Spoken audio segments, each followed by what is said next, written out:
Hi hello good evening 24/7 news ఛానల్కు స్వాగతం సుస్వాగతం. ప్రతిపక్ష పార్టీ బీఆర్ఎస్ ఉన్నట్టుండి ఉత్సాహంతో ఎందుకు తెలంగాణ భవనంలో కళకళలాడింది? ఫామ్ హౌస్ వదిలి వచ్చినటువంటి కేసీఆర్కు ఘన నీరాజనాలు ఎందుకు పట్టింది? కేసీఆర్ ఇచ్చిన పిలుపుకు కార్యకర్తలందరూ వీరావేశంతో ఎందుకు ఉర్రు తొలగిపోయారు? ఇక యుద్ధబేరి మోగుతుందా? కేసీఆర్లో మునుపటి ఆ పరాక్రమం కనిపిస్తుందా? అసెంబ్లీలోన ప్రతిపక్ష నేతగా దుమ్ము దులపనున్నారా? మొదలైనటువంటి అనేక అంశాలకు సంబంధించి ఇవాళ మనం చర్చించుకుందాం. ఈ విషయాలు నాతో మాట్లాడడానికి విజయార్య క్షత్రియ గారు, బీఆర్ఎస్ రాష్ట్ర అధికార ప్రతినిధి, సీనియర్ నేత మనతో ఉన్నారు. సార్ని అడిగి అన్ని విషయాలు మనం మాట్లాడుకుందాం. సార్ నమస్తే.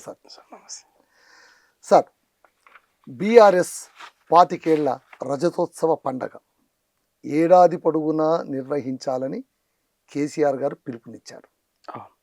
సో ఈ ఉత్సాహాన్ని మీరు ఆ పార్టీ సీనియర్ నాయకుడిగా, రాష్ట్ర అధికార ప్రతినిధిగా ఎలా తీసుకుంటున్నారు, ఎలా స్పందిస్తున్నారు? అంటే మేము చాలా ఆనందిస్తున్నామండి. అంటే తెలంగాణ ప్రజల ఆత్మగౌరవ పోరాటం, మరి తెలంగాణ రాష్ట్ర ప్రత్యేక సాధనోద్యమంలో భాగంగా ప్రజలందరూ చిన్న పిల్లల నుండి సత్య ముసలోడి వరకు కూడా ఉద్యమంలో 4 కోట్ల ప్రజలు పాల్గొన్నారు. ఒక్కరు కాదు, ఇద్దరు కాదు. ఆ విధంగా వచ్చినటువంటి తెలంగాణ పోరాటంలో భాగంగా మా కేసీఆర్ గారు 14 సంవత్సరాలు స్వరాష్ట్ర పోరాటం అయితే 10 సంవత్సరాల పరిపాలనను కూడా పోరాటంగానే తీసుకొని ఈరోజు మరి 24 సంవత్సరాల పోరాటం, మళ్ళీ ప్రతిపక్షంలో 1 సంవత్సరం, అంటే దాదాపు 25 సంవత్సరాల పోరాటంలో మేము ఉన్నాం. ఈ సందర్భంగా కేసీఆర్ గారు చాలా స్థితప్రజ్ఞుడు. అయితే ఆ స్థితప్రజ్ఞత ఏంటి అనేది ప్రజలకు తెలుసు, మరి ఆయా పార్టీల అధిష్టానాలందరికీ తెలుసు. ఆయన సైలెంట్గా ఉంటే కూడా దానికి ఒక అర్థం ఉంటుంది, ఆయన నోరు తెరిస్తే కూడా ఒక అర్థం ఉంటుంది. అట్లా ఎప్పుడూ కూడా ఆయన చిన్నపిల్ల చేష్టలు ఈరోజు వరకు చేయలేదు. Is a very serious leader, serious politician. So ఆయనను చూసి ఎవరన్నా నేర్చుకోవాలి, కానీ ఆయనను ఒకరు చూసి నేర్చుకోవాల్సిన అవసరం కూడా లేదు వాస్తవం ఇది. ఎందుకనంటే ఆయన కర్మ సిద్ధాంతాన్ని నమ్ముతాడు. అంటే మనము ఏ విధంగా పనిచేస్తే ఫలితాలు ఆ విధంగానే ఉంటాయి అనే దాన్ని నమ్ముతాడు ఆయన. కాబట్టి ఆయన స్పష్టంగా నడుం బిగించి 2001లో పోరాడితే పోయేదేమి లేదు, బానిస సంఖ్యలు తప్ప అనేది ఏదైతే సూత్రం ఉందో దానికి అనుకూలంగానే తనను తాను మొదట నిర్మాణం చేసుకొని, ఎందుకనంటే మొదలు వ్యక్తిత్వ నిర్మాణం కావాలి. కాబట్టి నేనే తెలంగాణ, భూభాగం కూడా భౌతికంగా కూడా నేనే, 4 కోట్ల ప్రజలు కూడా నేనే, నా గోసను ఈ భారతదేశ ప్రజలకు వినిపించాలి, ప్రపంచ ప్రజలకు వినిపించాలని చెప్పి ఒక్కడిగా వెళ్ళినటువంటి కేసీఆర్ గారు. సో ఆ సందర్భంలో ఆయన పడ్డ కష్టము దాదాపుగా ఏ నాయకుడు పడకుండొచ్చు. సో ఈరోజు ప్రత్యేకంగా తెలంగాణ వాదం, తెలంగాణ పోరాటం అనేది ప్రపంచంలోనే పేరుగాంచింది తెలంగాణ అనేది ఆ ఉద్యమం వల్ల. రెండవది, అంతకంటే మునుపు అదే తెలంగాణ మరో ఉద్యమము, సమసమాజ స్థాపన కోసము ఎంఆర్పిఎస్ ఉద్యమం కూడా ఒకటి ఉందండి. అవును, అది కూడా ప్రపంచ ప్రఖ్యాతిగాంచింది. ఈరోజు 30 సంవత్సరాలు అయిన తర్వాత దానికి సుప్రీంకోర్టు ఆదేశాలతోటి అది కూడా దాదాపు సంపూర్ణమైనట్టే అనుకోవాలి. అలాగే మరి కేసీఆర్ గారి పోరాటానికి 14 సంవత్సరాల్లో మరి ఫలితం వచ్చింది. అంటే నేనేం చెప్పబోతున్నానంటే, తెలంగాణ బిడ్డలు ఒక నిష్టగా, ఒక సిద్ధాంతానికి కట్టుబడి వాళ్ళు పని చేస్తారే తప్పిస్తే ఏది ఆశించి చెయ్యరు అనేది నిరూపణ జరిగింది. అయితే కేసీఆర్ గారు ఈరోజు మొన్న 70వ వడి నుండి 71లో వడిలోకి వెళుతున్న క్రమంలో సాక్షాత్తు సమాజం చూసింది.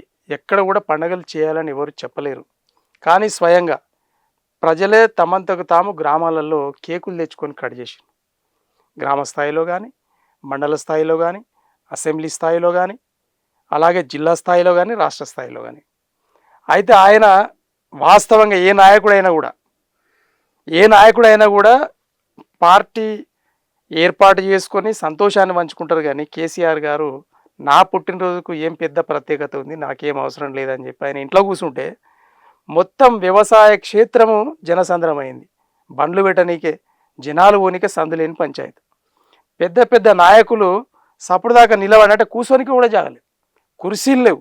ఎమ్మెల్యేలకు, మంత్రులకు, జడ్పీ చైర్మన్లకు, మున్సిపాలిటీ చైర్మన్లకు, అలాగే మున్సిపల్ కార్పొరేషన్ మేయర్లకు, అంటే దాదాపుగా వార్డు మెంబర్ నుండి, ఉప సర్పంచ్ నుండి, సర్పంచ్ నుండి, ఎంపీటీసీ, జడ్పీటీసీ, మండలాధ్యక్షులు, తర్వాత జిల్లా పరిషత్ చైర్మన్లు, తర్వాత ప్రభుత్వ పదవుల్లో అనుభవించినటువంటి ఎమ్మెల్యేలు, ఎంపీలు, మంత్రులు, మొత్తం యావత్ ప్రపంచం అంతా అన్నీ ఉంది.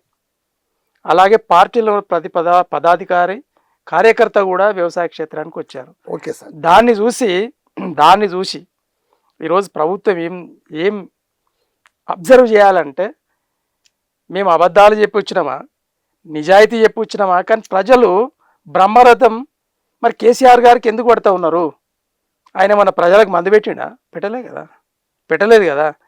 ఆయన ఆత్మసాక్షిగా ప్రతి పౌరుడికి రాజ్యాంగ ఫలాలు అందించినటువంటి నాయకుడు కాబట్టి బ్రహ్మరథం పడుతున్నారు. కానీ ఆయన మీద లేనిపోని అబండాలేసి, అబద్ధాలు చెప్పి, దేవుళ్ళ మీద ఒట్లేసి, అలాగే కాగితాల మీద, స్టాంప్ పేపర్ మీద సంతకాలు చేసి నానా యాతన పడి ఓట్లను మళ్ళించుకొని ఈరోజు ప్రభుత్వాన్ని తెచ్చుకున్నారు కదా. మరి ఈరోజు 13 నెలలు కూడా నిండలే, 14 నెలలో మనం ఉన్నాము. మరి 13 నెలల్లో మార్పు ఎట్లొచ్చింది?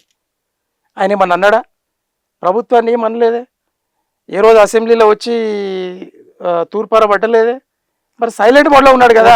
ఓకే సార్, నేను ఒకటి సూటిగా మిమ్మల్ని ఒక మాట్లాడతాను.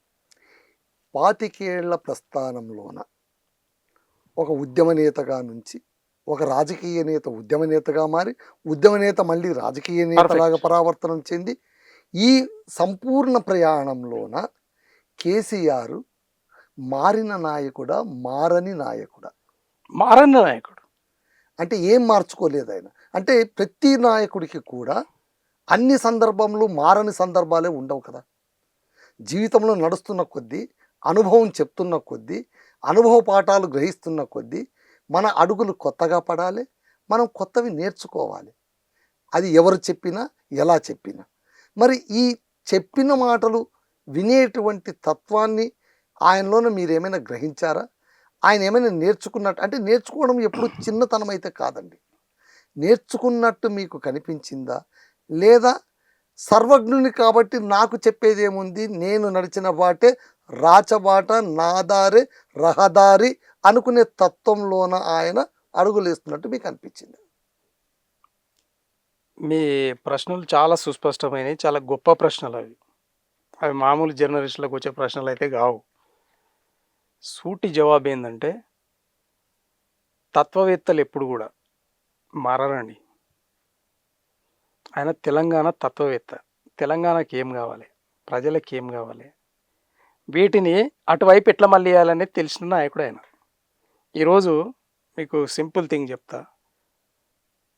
మహాభారతంలో హూ ఇస్ ద కన్ఫ్యూజర్? అర్జునుడా, కృష్ణుడా? కృష్ణుడి కన్ఫ్యూజన్ లేదండి, ఆయనకు స్పష్టత తెలుసు.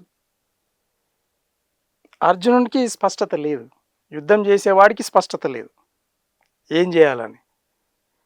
కాబట్టి ఈరోజు శ్రీకృష్ణ పాత్రధారుడైనటువంటి కేసీఆర్ గారు తెలంగాణ ఎట్లా రావాలి అని గిరిగీసి తెలంగాణ తెచ్చినటువంటి నాయకుడు కేసీఆర్ గారు అండి. ఆయనకెందుకు స్పష్టత లేదు? సంపూర్ణమైన స్పష్టత ఉంది. కాబట్టే స్పష్టత ఉన్నటువంటి కేసీఆర్ గారి పరిపాలన గత 75 ఏళ్ళ ప్రజాస్వామ్యానికి మీరు లెక్కలేసుకొని చూసుకోండి, మీకు తెలిసిపోతుంది. అది టీడీపీ ప్రభుత్వం కావచ్చు, కాంగ్రెస్ ప్రభుత్వం కావచ్చు, ఎవరి ప్రభుత్వం అయినా కానీ, పరిపాలన ఎవరిదైనా కానీ, కేసీఆర్ గారు ముఖ్యమంత్రి పరిపాలనకు రాజశేఖర రెడ్డి గారికి, చంద్రబాబు నాయుడు గారికి, ఇంకా అంతకు ముందున్నటువంటి ఏ ముఖ్యమంత్రి పేర్లన్నా మీరు తీసుకోండి, నేను వీళ్ళిద్దరి పేరు ఎందుకు చెప్పినంటే సమవుజ్యులు కాబట్టి చెప్పే వాళ్ళ పేర్లు. అంతకంటే మరి సీనియర్లు కూడా ఉన్నారు, ఎన్టీ రామారావు గారు కూడా ఉన్నారు. అవును. మీరు చూసుకోండి స్పష్టత. తెలంగాణకి ఏం కావాలి? తెలంగాణ ఆగమైన తెలంగాణ, ధ్వంసమైన తెలంగాణ, మోసపోయిన తెలంగాణ. ఒక్కటి కాదు కదా, ఒక్కటి కాదు కదా. తర్వాత మొత్తము వీళ్ళు ఒకరిని చంపరు కానీ వీళ్ళు చచ్చిపోతారు. పంచాయతీది తెలంగాణ పంచాయతీ ఏంటంటే ఒకరిని చంపరు, కొట్టరు, వీళ్ళు చచ్చిపోతారు, ఆత్మ బలిదానం చేస్తారు.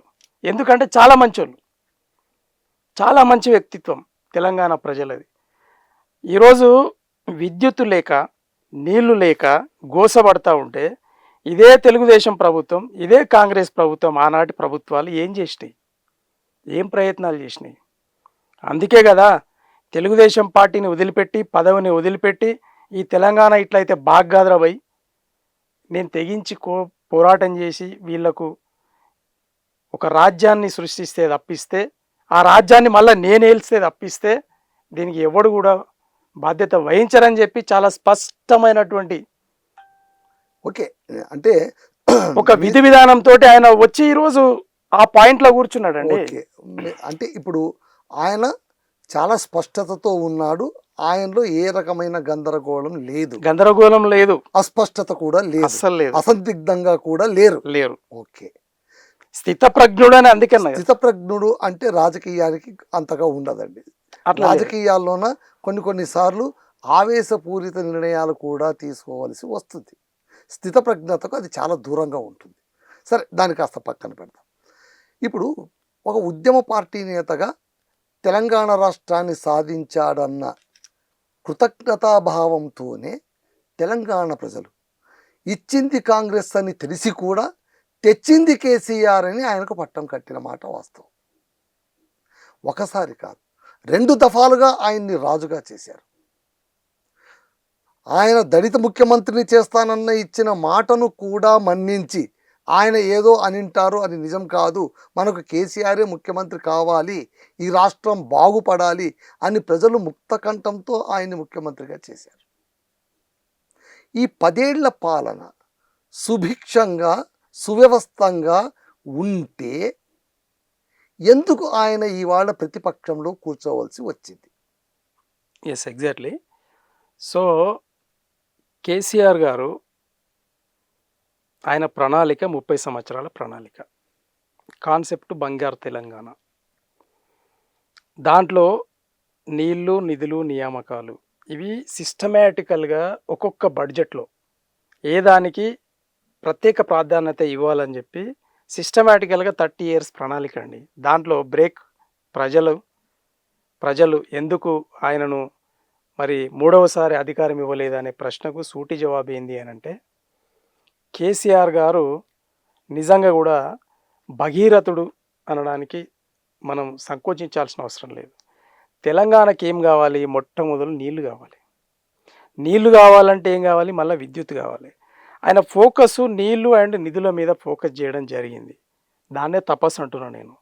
అయితే అందులో భాగంగా మొట్టమొదలు చూడండి, కృష్ణా నీళ్ళేమో ఆంధ్ర వశం అయిపోయినాయి, గోదావరి నీళ్ళేమో బంగాళాఖాతం వశమైనాయి, తెలంగాణ బీడు భూములుగా ఉంది.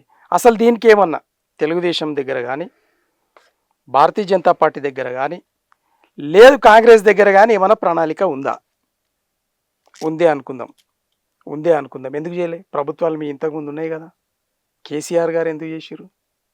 దాన్ని రీడిజైన్ ఎందుకు చేసిర్రు? ఏమన్నా వీళ్ళకి స్పష్టత ఉందా అసలు?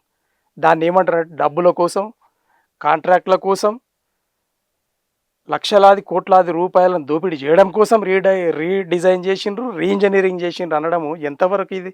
నేను అందుకే అంటున్నా, ఎవరైనా దమ్ము ధైర్యం ఉంటే బీజేపీ వల్ల, కాంగ్రెస్ వల్ల, తెలుగుదేశం వల్ల మీరు వచ్చి కూర్చోండి, మనం మాట్లాడదాం. డిబేట్లో మాట్లాడదామా, లేదు బహిరంగంగా మాట్లాడదామా? మీకు అసలు సోయి లేనోళ్ళు మీరు, తెలంగాణకి ఏం కావాలని తెలవనోళ్ళు మీరు. అసలు మీ దగ్గర రాజకీయాలు ఎట్లా చేయాలి, అభివృద్ధి ఎట్లా చేయాలి, సంక్షేమం ఎట్లా చేయాలి, 3 తెలివేయండి. తెలవకనే కదా గందరగోళం. అందుకోసము ఆయన పడిరాని వాళ్ళు 2001 నుండి పడిరాని వాళ్ళు, 2001 నుండి వ్యక్తిగతంగా పడిరాని వాళ్ళు ఒక గ్రూపుగా తయారైపోయి కేసీఆర్ గారిని పదవిలో నుండి ఎలా దించాలి, ఇది సినిమా. అందులో భాగంగానే ఈరోజు చంద్రబాబు నాయుడు గారు బ్యాక్ ఎండ్లో వండుకుంటూ రేవంత్ రెడ్డి గారిని సినిమాలో దించి ఒక పార్టీనే కొని, కాంగ్రెస్ పార్టీని తెలుగుదేశం చంద్రబాబు నాయుడు గారు కొని ముఖ్యమంత్రిని చేసిన చరిత్ర చంద్రబాబు నాయుడు గారు. చంద్రబాబు నాయుడు గారు అనేటైననే లేకపోతే ఈరోజు రేవంత్ రెడ్డి ఎవరండి? ఆయనకేమన్నా ఈ 25 సంవత్సరాలలో తెలంగాణ కోసము ఒక అనా పైసనన్న ఆయన ఉద్యమం చేసిండు అని నిరూపించుకోమని చెప్పండి, మేము క్షమాపణలు చెప్తాం. ప్రతి బీఆర్ఎస్ పార్టీ కార్యకర్తల నాయకులు మేము చెప్తాం. మీరు ఈ మాట అంటారు.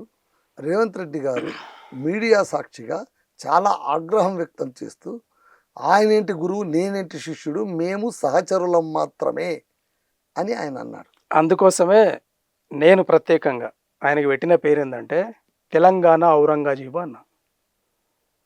ఇంకంతకంటే నేను ఔరంగజేబు ఏంది అనేది చరిత్ర అందరికీ తెలుసు, తెలవకపోతే మళ్ళీ కూడా వివరణ చేస్తా. తండ్రి గొంతు కోసినోడు అన్నాం. చంద్రబాబు నాయుడు గారే లేకపోతే నువ్వు ఎక్కడనే? ఈరోజు కేసీఆర్ గారే లేకపోతే, తెలంగాణ రాష్ట్రమే కేసీఆర్ గారు తేకపోతే, ఈ కుర్సే లేకపోతే సీఎం రేవంత్ రెడ్డి అంటే ఎట్లా అనిపించుకుంటుంటే నువ్వు అసలు నీకు గ్రాటిట్యూడ్ లేని వ్యక్తి నువ్వు. నీకు గ్రాటిట్యూడే లేదు, అసలు కృతజ్ఞత భావమే లేదు. చంద్రబాబు నాయుడు గారు నీకు గురువు కాదా? ఎన్టీఆర్ గారు నా గురువు అని చెప్పుకున్నాడు మా కేసీఆర్ గారు. తప్పులేదు కదా. ఆయన ఎమ్మెల్యే టికెట్ ఇచ్చిండ్రు, ఆయన మంత్రి చేసిండ్రు, స్పీకర్గా చేసిండ్రు, గురువు అని తప్పులేదు. చంద్రబాబు నాయుడు గారు సమ ఉజ్జి సమ వయసు ఆయనది, అవునా? ఈరోజు ఆయనకు తెలియని ముచ్చట ఏంటంటే ఆయన తన మేధస్సునంతా రంగరించి తెలంగాణకు శాశ్వత పరిష్కారం కావాలి అని సంకల్పించి 2004 కంటే మునుపు 1999 2004 కంటే మునుపు ఉన్నటువంటి ఏదైతే టర్మ్ ఉందో చంద్రబాబు నాయుడు గారు రావడానికి, ముఖ్యమంత్రి కావడానికి, ఆ టర్మ్లో మొత్తం మేనిఫెస్టో తయారు చేసింది కేసీఆర్ గారు. దాంట్లో తెలంగాణకు సంబంధించినటువంటి ప్రతి ఆస్పెక్ట్, ప్రతి సెక్టర్కు కావాల్సినటువంటి నిధులు ఎట్లయితే తెలంగాణ బాగుపడుతుందని డిజైన్ ఇస్తే ముఖ్యమంత్రి చంద్రబాబు నాయుడు గారు కావడానికి కారణం కేసీఆర్ గారు. ఆ మేనిఫెస్టోని ఉన్నట్టుగా అమలు చేస్తానని చెప్పి నమ్మబలికిన చంద్రబాబు నాయుడు గారు తీరా అధికారంలోకి వచ్చిన తర్వాత తెలంగాణ లేదు, బొలంగాణ లేదు, పైసలు లేదు, ఏం లేదు భయ్, తెచ్చుకున్నాం అయిపోయింది, జర చెప్పినట్టు అన్నాడు ఆయన. గట్లా చేస్తావు బిడ్డ అన్నాడు, అందుకే పార్టీ పెట్టాడు. అది మొగతనం అంటే. ఓకే, ఇప్పుడు మీరు ఒక మాట అన్నారు, కేసీఆర్ గారు నీళ్లు, నిధులు, నియామకాలు ఈ అంశం కోసమే ఆయన పోరాడారు అని. ఇప్పుడు ఆయన ప్రతిపక్షంలో రావడానికి కూడా ఈ మూడే కారణమయ్యాయని కొంతమంది వాదన. ఫర్ ఎగ్జాంపుల్ నిధులు.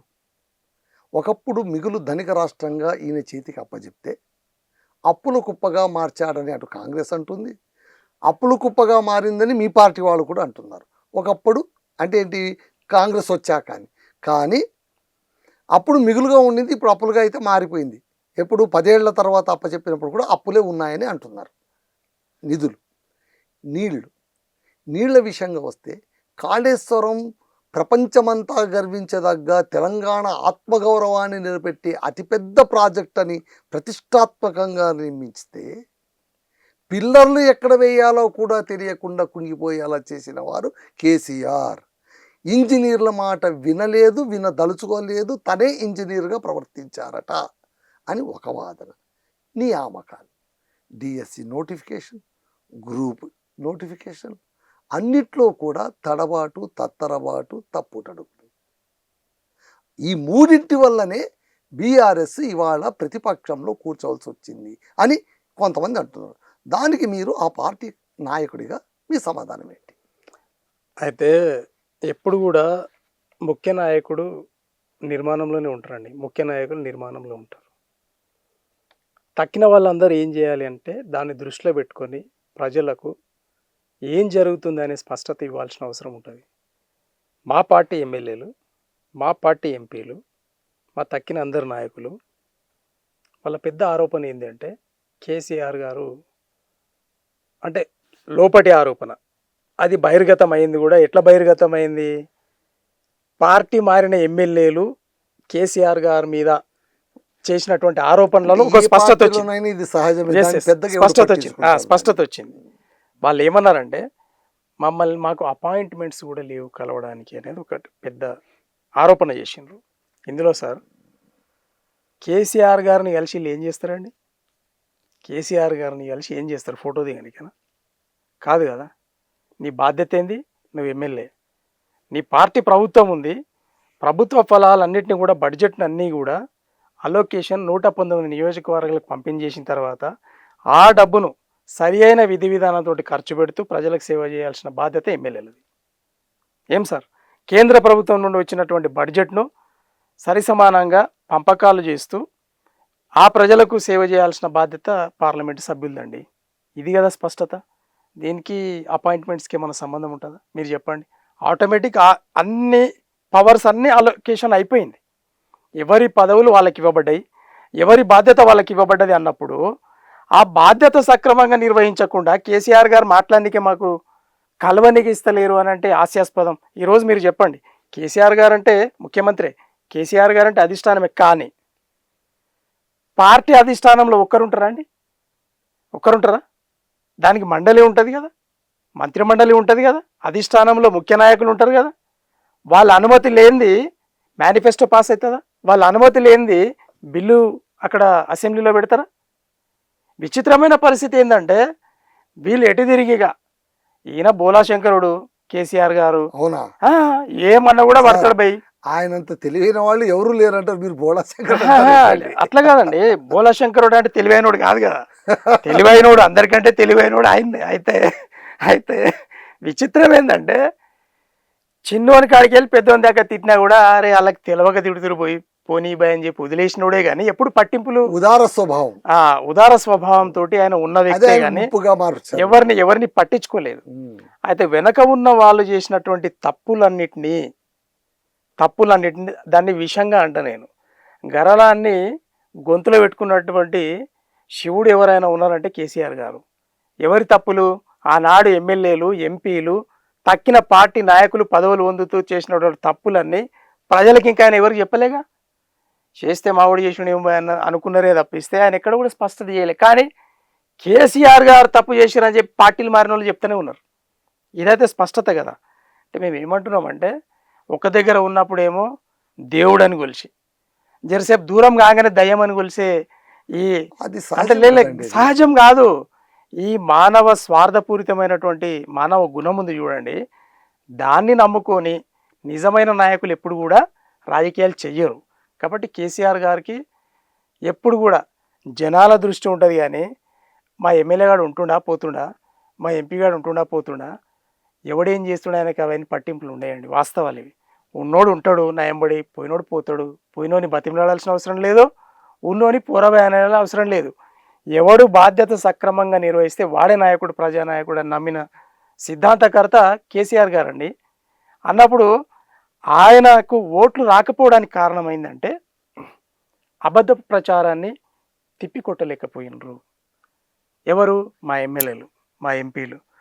తర్వాత చేసిన అభివృద్ధిని దాదాపు 384 సంక్షేమ పథకాలు ఉంటే, తర్వాత అభివృద్ధి పథకాలు, ఇవేమో సంక్షేమ పథకాలు అండి. అభివృద్ధి పథకాలు, విద్యుత్తు అభివృద్ధి పథకం, ఇన్ఫ్రాస్ట్రక్చర్ డెవలప్మెంట్, తర్వాత నీళ్లు అభివృద్ధి పథకం, నిధుల సమీకరణ అభివృద్ధి పథకం. తర్వాత నియామకాల విషయంలో మీకు ఒక స్పష్టత ఇస్తా. కాంగ్రెస్ పార్టీ 2014 ఉన్నప్పుడు ఒక సంవత్సరానికి ఒక 10,000 ఉద్యోగాలు మాత్రమే ప్రభుత్వ ఉద్యోగాలు ఉండినాయండి. దాన్ని అడ్మినిస్ట్రేషన్ శాంక్షన్ చేయించింది ఎవరండి? కేసీఆర్ గారు. ఎంత చేయించారండి? 2,50,000 ఉద్యోగాలు, పైచిలుకు ఉద్యోగాలు ప్రతి సంవత్సరం ప్రభుత్వ ఉద్యోగాలు రావాలని చెప్పి చేపించిన ఘనత కేసీఆర్ గారిది. ఆ రోజు రాష్ట్రపతి గారిని ఒప్పించి చేపించిన ఘనత కేసీఆర్ గారిది. జిల్లాల బైఫర్కేషన్ అంటే ప్రజల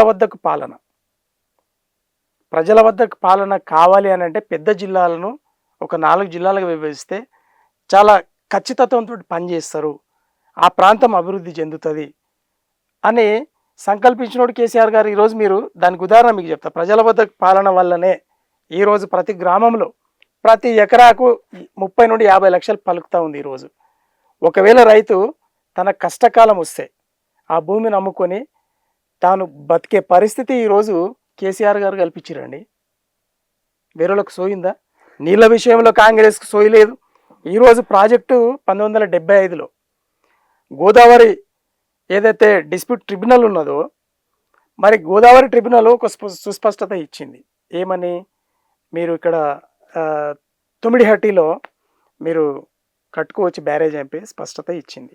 స్పష్టత ఇచ్చిన తర్వాత సరే కేసీఆర్ గారిని ఎలా గెలవాలి అనే కౌంటర్లో భాగంగానే, అలాగే టీఆర్ఎస్ని ఎట్లా బొందబెట్టాలి అని కౌంటర్లో భాగంగానే రాజశేఖర రెడ్డి గారు తుమ్మిడిహట్టి దగ్గర ఆయన ఆనకట్ట కట్టి బ్యారేజ్ని కట్టి నీళ్లు తెలంగాణకి ఇద్దామని సంకల్పం కాంగ్రెస్ వాళ్ళు చేసిర్రు. 2008, 9, 9, 10, 7, 8, 8, 9లో చేసిర్రు. మీరు చూడండి ఇక్కడ మీరు ఇది మంచి పనా చెడు పనా మీరు ఆలోచన చేయాలా. సరే భయ్, నువ్వు బ్యారేజ్ కట్టకుండా ఎవడైనా కాలువలు తవ్వుతాడు సార్? బ్యారేజ్ మొదలు కట్టాలి కదా. కాలువలు 70 కిలోమీటర్ల కాలువలు తవ్వారు. దానికి అడ్వాన్స్ పేమెంట్ చేసిండ్రు. అన్నీ అయిపోయినాయి, గాల్లో కలిసిపోయినాయి. దాన్ని తర్వాత ఆనాడు మహారాష్ట్ర ప్రభుత్వం కొర్రి పెట్టింది, మళ్ళా కోర్టుకు పోయింది. అంటే కోర్టు ట్రిబ్యునల్కి పోయింది, గోదావరి ట్రిబ్యునల్కి పోయింది. అది 152 టీఎంసీల ఏది మీటర్ల ఎత్తు ఉండాలా, ఏది ఎఫ్ఆర్ఎల్ 152 అయితే 3700 పైచిలుకు ఎకర్స్ ల్యాండ్ ముంపుకు గురవుతుంది. కొన్ని వందల గ్రామాలు కొట్టుకుపోతాయి. కాబట్టి ఆ హైట్ను తగ్గించండి, ఎఫ్ఆర్ఎల్ హైట్ను 4 మీటర్స్ తగ్గించి కట్టుకోండి అని చెప్తే కాంగ్రెస్ వాళ్ళు చేయాలి కదండి. ఎందుకు చేయలేరండి? రెండవ దఫా వచ్చిండు కదా రాజశేఖర రెడ్డి గారు. 2009లో మళ్ళీ ఎన్నికలు వచ్చినాయి కదా సార్, గెలిచిండు కదా సార్. గెలిచిన తర్వాత ఇక దీన్ని గాలికి వదిలేసిండు. మరి ఎందుకు చేయలే? సరే ఆయన చనిపోయిండు అనుకుందాం, కొనసాగింపు రోషయ్య గారు ఉన్నారు, కొనసాగింపు మళ్ళా కిరణ్ కుమార్ రెడ్డి గారు ఉన్నారు. అవును కదా, ఎందుకు చేయలేదు వీళ్ళు? వీళ్ళ కుర్చీల కొట్టాట తప్పిస్తే తెలంగాణ గోస, తెలంగాణ ప్రజల యొక్క అభివృద్ధి వీళ్ళకి పట్టదు.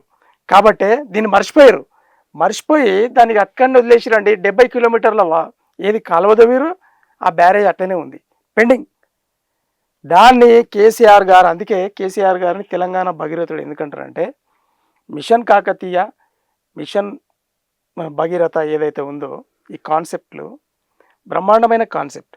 ఇంటింటికి నీళ్ళు ఇవ్వాలి, తాగునీరు ఇవ్వాలి కాన్సెప్ట్ ఈరోజు సరే వైరుపక్షమైనా కూడా భారతీయ జనతా పార్టీ దాన్ని ప్రతి రాష్ట్రం కూడా భారతీయ జనతా పార్టీ ఉన్న పరిపాలన ఉన్న క్రమంలో నీతి ఆయోగ్ అంటున్నా, నీతి ఆయోగ్ ప్రతి రాష్ట్రానికి ఉదాహరణగా ఇన్స్పిరేషన్గా తీసుకోండి తెలంగాణ ఏది మిషన్ భగీరథ పథకాన్ని అని చెప్పడం జరిగిందండి. ఇంతకంటే గొప్పతనం ఏం కావాలా ఆయన పరిపాలన గురించి మీరు చెప్పండి. అట్లా ఆనాడు 2016లో మహారాష్ట్ర ప్రభుత్వాన్ని 5 దఫాలుగా ముఖ్యమంత్రి స్థాయి మీటింగులు చేసి అప్పుడున్న ఫడ్నవీస్ గారిని ఒప్పించి మెప్పించి సరేనండి మీకేం కావాలి మాకేం కావాలి మాట్లాడి దాంట్లో అది బ్యారేజ్ని కట్టేటట్టు శాంక్షన్ తీసుకొని రావడం జరిగింది. దాంట్లో శాంక్షన్లో భాగంగా రీడిజైన్లో ఆ సమయంలో ఏం జరిగింది అని అంటే, తుమ్మిడిహట్టి నుండి ఆడ ఆనకట్ట కడితే ఎంత లాభం అవుతుంది తెలంగాణకు? ఆయన ఉద్దేశం ఏంటంటే కృష్ణా జిల్లాలో ఎట్లయినా 60% ఆంధ్రాకి వెళ్తాయి, మనకు వచ్చేది 36%. ఆ 34% తోటి తెలంగాణ సరిపోదు వాటర్. కాబట్టి ఆయన ఏమనుకుంటే గోదావరి ఎత్తులో ఉంటుంది, ఎత్తిపోయాల్సి. ఎస్, దాన్ని ఏం చేయాలి అని అంటే మనం ఎత్తిపోతల పథకాల ద్వారా మొత్తం సంపూర్ణంగా అన్ని జిల్లాలకు, దాదాపు అన్ని జిల్లాలకు అంటే ఒక 6 ఉమ్మడి జిల్లాలకు 7 ఉమ్మడి జిల్లాలకు దాన్ని పారించాలి వాటర్ అని చెప్పేసి లింక్ కలిపిన తర్వాత రీడిజైన్ అందుకే అయింది. తుమ్మిడిహట్టి మీద చేస్తేనేమో ఇంత లాభం ఉంది, కానీ అదే మనము దీన్ని మేడిగడ్డకు మారిస్తే, కాళేశ్వరానికి మారిస్తే, ఆ ప్రాంతానికి మారిస్తే ఎక్కువ లాభం ఉంది. కాబట్టి దాన్ని అక్కడికే 20 TMC వదిలేసి ఆదిలాబాద్ ఆ ప్రాంతానికి చేస్తూ తుమ్మిడిహట్టి బ్యారేజ్ని ఇక్కడ మళ్ళీ 167 పైచిలకు మరి ఏది టీఎంసీల వాటర్ని ఇక్కడ రిజర్వాయర్గా కట్టి దాన్ని ఎత్తిపోతల ద్వారా. ఓకే, మీరు అది ఆ విషయం చెప్తున్నారు, అధిక ప్రయోజనం ఉంటుంది కాబట్టి మేడిగడ్డ వెళ్ళాల్సి. కానీ కాంగ్రెస్ నాయకులు ఇప్పటికీ చెప్తున్నది ఏంటంటే అక్కడ తుమ్మిడిహట్టి దగ్గర చేస్తే అది ఎక్కడ మళ్ళీ కాంగ్రెస్ ఖాతాలో పడిపోతుందో ఎందుకు వచ్చిన గొడవ అని మార్చారు. తప్పండి. వాదన అదే అన్యాయం, అదే తప్పు అంటున్నాము. మీరు ప్రజలకు చెప్పడం తప్పు. కోపం ఉంటే వ్యక్తిగతంగా కేసీఆర్ గారిని తిట్టండి, మేము వద్దంటలే. టీఆర్ఎస్ పార్టీ నాయకులను తిట్టండి, కార్యకర్తలను తిట్టండి, సంపుతరా సంపండి, మేము వద్దంటలే. కానీ న్యాయాన్ని అన్యాయంగా ప్రజలకు ఎట్లా చెప్తావు? ఈరోజు కేసీఆర్ గారు ఎప్పుడు చెప్పినా కూడా ఎవిడెన్సెస్ తీసుకొని చెప్తారు కదండి. తెలుగుదేశం ప్రభుత్వం ఇగో ఈ పథకం పెట్టింది, ఈ పథకంని మేము అడాప్ట్ చేసుకున్నామని చెప్తారు. కాంగ్రెస్ పార్టీ ఈ పథకం పెట్టింది, ఈ పథకం పెట్టింది మంచి పథకం, దీన్ని అమలు చేయాలనుకున్నాం, మేము కొనసాగించినామని చెప్పారు. కానీ ఏ రోజు కూడా వాళ్ళ మీద నిందలు వేయలేదు కదా. మరి ఈరోజు ప్రత్యేకంగా కేసీఆర్ గారిని దించడానికి చెడును ఏది మంచిని చెడుగా మీరు ప్రేరేపించి ప్రజలను రెచ్చగొట్టి అబద్ధాలు చెప్పి దేవుళ్ళ మీద ఓట్లేసి మరి స్టాంప్ పేపర్ సంతకాలు చేసి ఓట్లు వేయించుకున్నారు. ఇది దుర్మార్గం. అయితే 2016 నుండి 18 మధ్యలో జరిగిన ఏదైతే మహారాష్ట్ర నుండి మరి చర్చలు జరిగినాయో అది పాస్ అయిపోయింది. కేంద్ర ప్రభుత్వం నుండి వచ్చినటువంటి వ్యాప్కో సంస్థ, ఇక్కడ ఉన్నటువంటి హనుమంతరావు గారు చీఫ్ ఇంజనీర్గా ఉన్నారు. రీడిజైన్ ఎవరో చేయలే, చీఫ్ ఇంజనీర్ హనుమంతరావు గారు చేశారు. ఆ డిజైన్ మొత్తము చాలామంది ఏమంటారు అంటే కేసీఆర్ గారే గీత గీసిండ్రు, ఆయన్నే ఇంజనీర్ అయ్యిండు, ఆయన్నే మొత్తం కాంట్రాక్టర్ అయ్యిండు, ఆయన్నే అన్యాయం అంటాడు. విచిత్రం ఇది. ఆయన అంటే అవుతుందా అండి? చీఫ్ ఇంజనీర్ గారు ప్రపోజల్ పెడితే కేంద్ర ప్రభుత్వం పాస్ చేస్తే శాంక్షన్ ఇస్తే దానికి డబ్బులు మరి మంత్రి మండలి శాంక్షన్ ఇస్తేనే కదండి వచ్చింది. అంటే ఆయన ఒక్కరు చేసిర్రా? ఇది విచిత్రమైన వాదన. ఏంటంటే అంతా కేసీఆర్ గారు అంటే అది అట్లా కాదు కదా. పని ఒక ప్రోటోకాల్ ప్రకారంగా అవుతుంది. ఆ సిస్టంలోనే ప్రతిదీ కూడా సార్ అన్నీ కూడా ప్రభుత్వ సంస్థలు మాత్రమే రిపోర్ట్స్ ఇచ్చినాయి. ఎక్కడ ప్రైవేట్ సంస్థను వాడలే. విచిత్రమైన పరిస్థితి. దీన్ని మీరు అనాలిసిస్ చేయండి, మీరు సొంతంగా మీరు రీసెర్చ్ చేయండి దాని మీద. ఎక్కడ కూడా ప్రైవేట్ సంస్థ లేదండి, ఎక్కడ కూడా ప్రైవేట్ సంస్థ లేదు. ప్రతిదీ కూడా A to Z ప్రభుత్వ సంస్థలకు ఇచ్చిండ్రు. అప్పుడు కాళేశ్వరం డిజైన్ అయింది. ఈరోజు ఏదో కుంగుబాటు అయినంత మాత్రం సాయిల్ రిపోర్ట్ ఇవ్వలేదండి. సాయిల్ రిపోర్ట్ చిన్న పిల్లర్ కట్టాలన్నా కూడా సాయిల్ టెస్ట్. Yes sir. అయితే సాయిల్ టెస్ట్ అయింది, అన్ని టెస్ట్లు అయినాయి. ఆనాడు అది ఏదైతే స్పిల్వే 17, 18, 19, 20, 21 ఏదైతే 5 స్తంభాలకు ఏదైతే ఇంజనీర్ ఉన్నారో, అంటే ఒక్కొక్క స్పిల్వేకు ఒక్కొక్క ఇంజనీర్ అసిస్టెంట్ ఇంజనీర్ని పెట్టారు. ఆయనకు ఇది అల్లరి కాగానే కుంగుబాటు అయిందే మాట నిజమా అని రిపోర్ట్ తెప్పించుకుంటే పిలిచి అడగడం జరిగింది. ఆయన ఇచ్చిన రిపోర్టు ఏంటంటే ఒరిజినల్గా ఫేస్ టు ఫేస్ కేసీఆర్ గారు, సార్ మేమైతే అన్నీ ఎవ్రీథింగ్ కరెక్ట్ చేసినాం కానీ ఒక్క మిస్టేక్ చేసినాం సార్ మేము. అది ఏందా అని అమ్మ మీ మిస్టేక్ నేను కూడవాల్సి వచ్చింది. ఈరోజు జనాలంతా నన్ను ఏమనుకుంటారు, మీరు చేసిన తప్పులకు నేను భరించాలనా సార్? యాక్చువల్ ఏం జరిగిందని ఆయన జవాబు ఏమిచ్చారంటే, ఏదైతే మేము డ్యామ్ కట్టేటప్పుడు ఇంకొక డ్యామ్ నిర్మాణం చేస్తామో ఆ డ్యామ్లో ఉన్నటువంటి ఏది మన ఇనుప చువ్వలు ఏవైతే రేకులు ఉంటాయో ఆ రేకులు కిందికి చొచ్చుకొని పోయి వాటర్ ఫ్లోకు పవర్కు కిందికి మొత్తం చొచ్చుకొని పోయి దాన్ని ఒక హోల్గా తయారైపోయి అది కిందికి దిగిందే తప్పిస్తే వేరేది ఏం లేదు సార్. దాన్ని మళ్ళీ కూడా మనం పైకి లేపొచ్చు.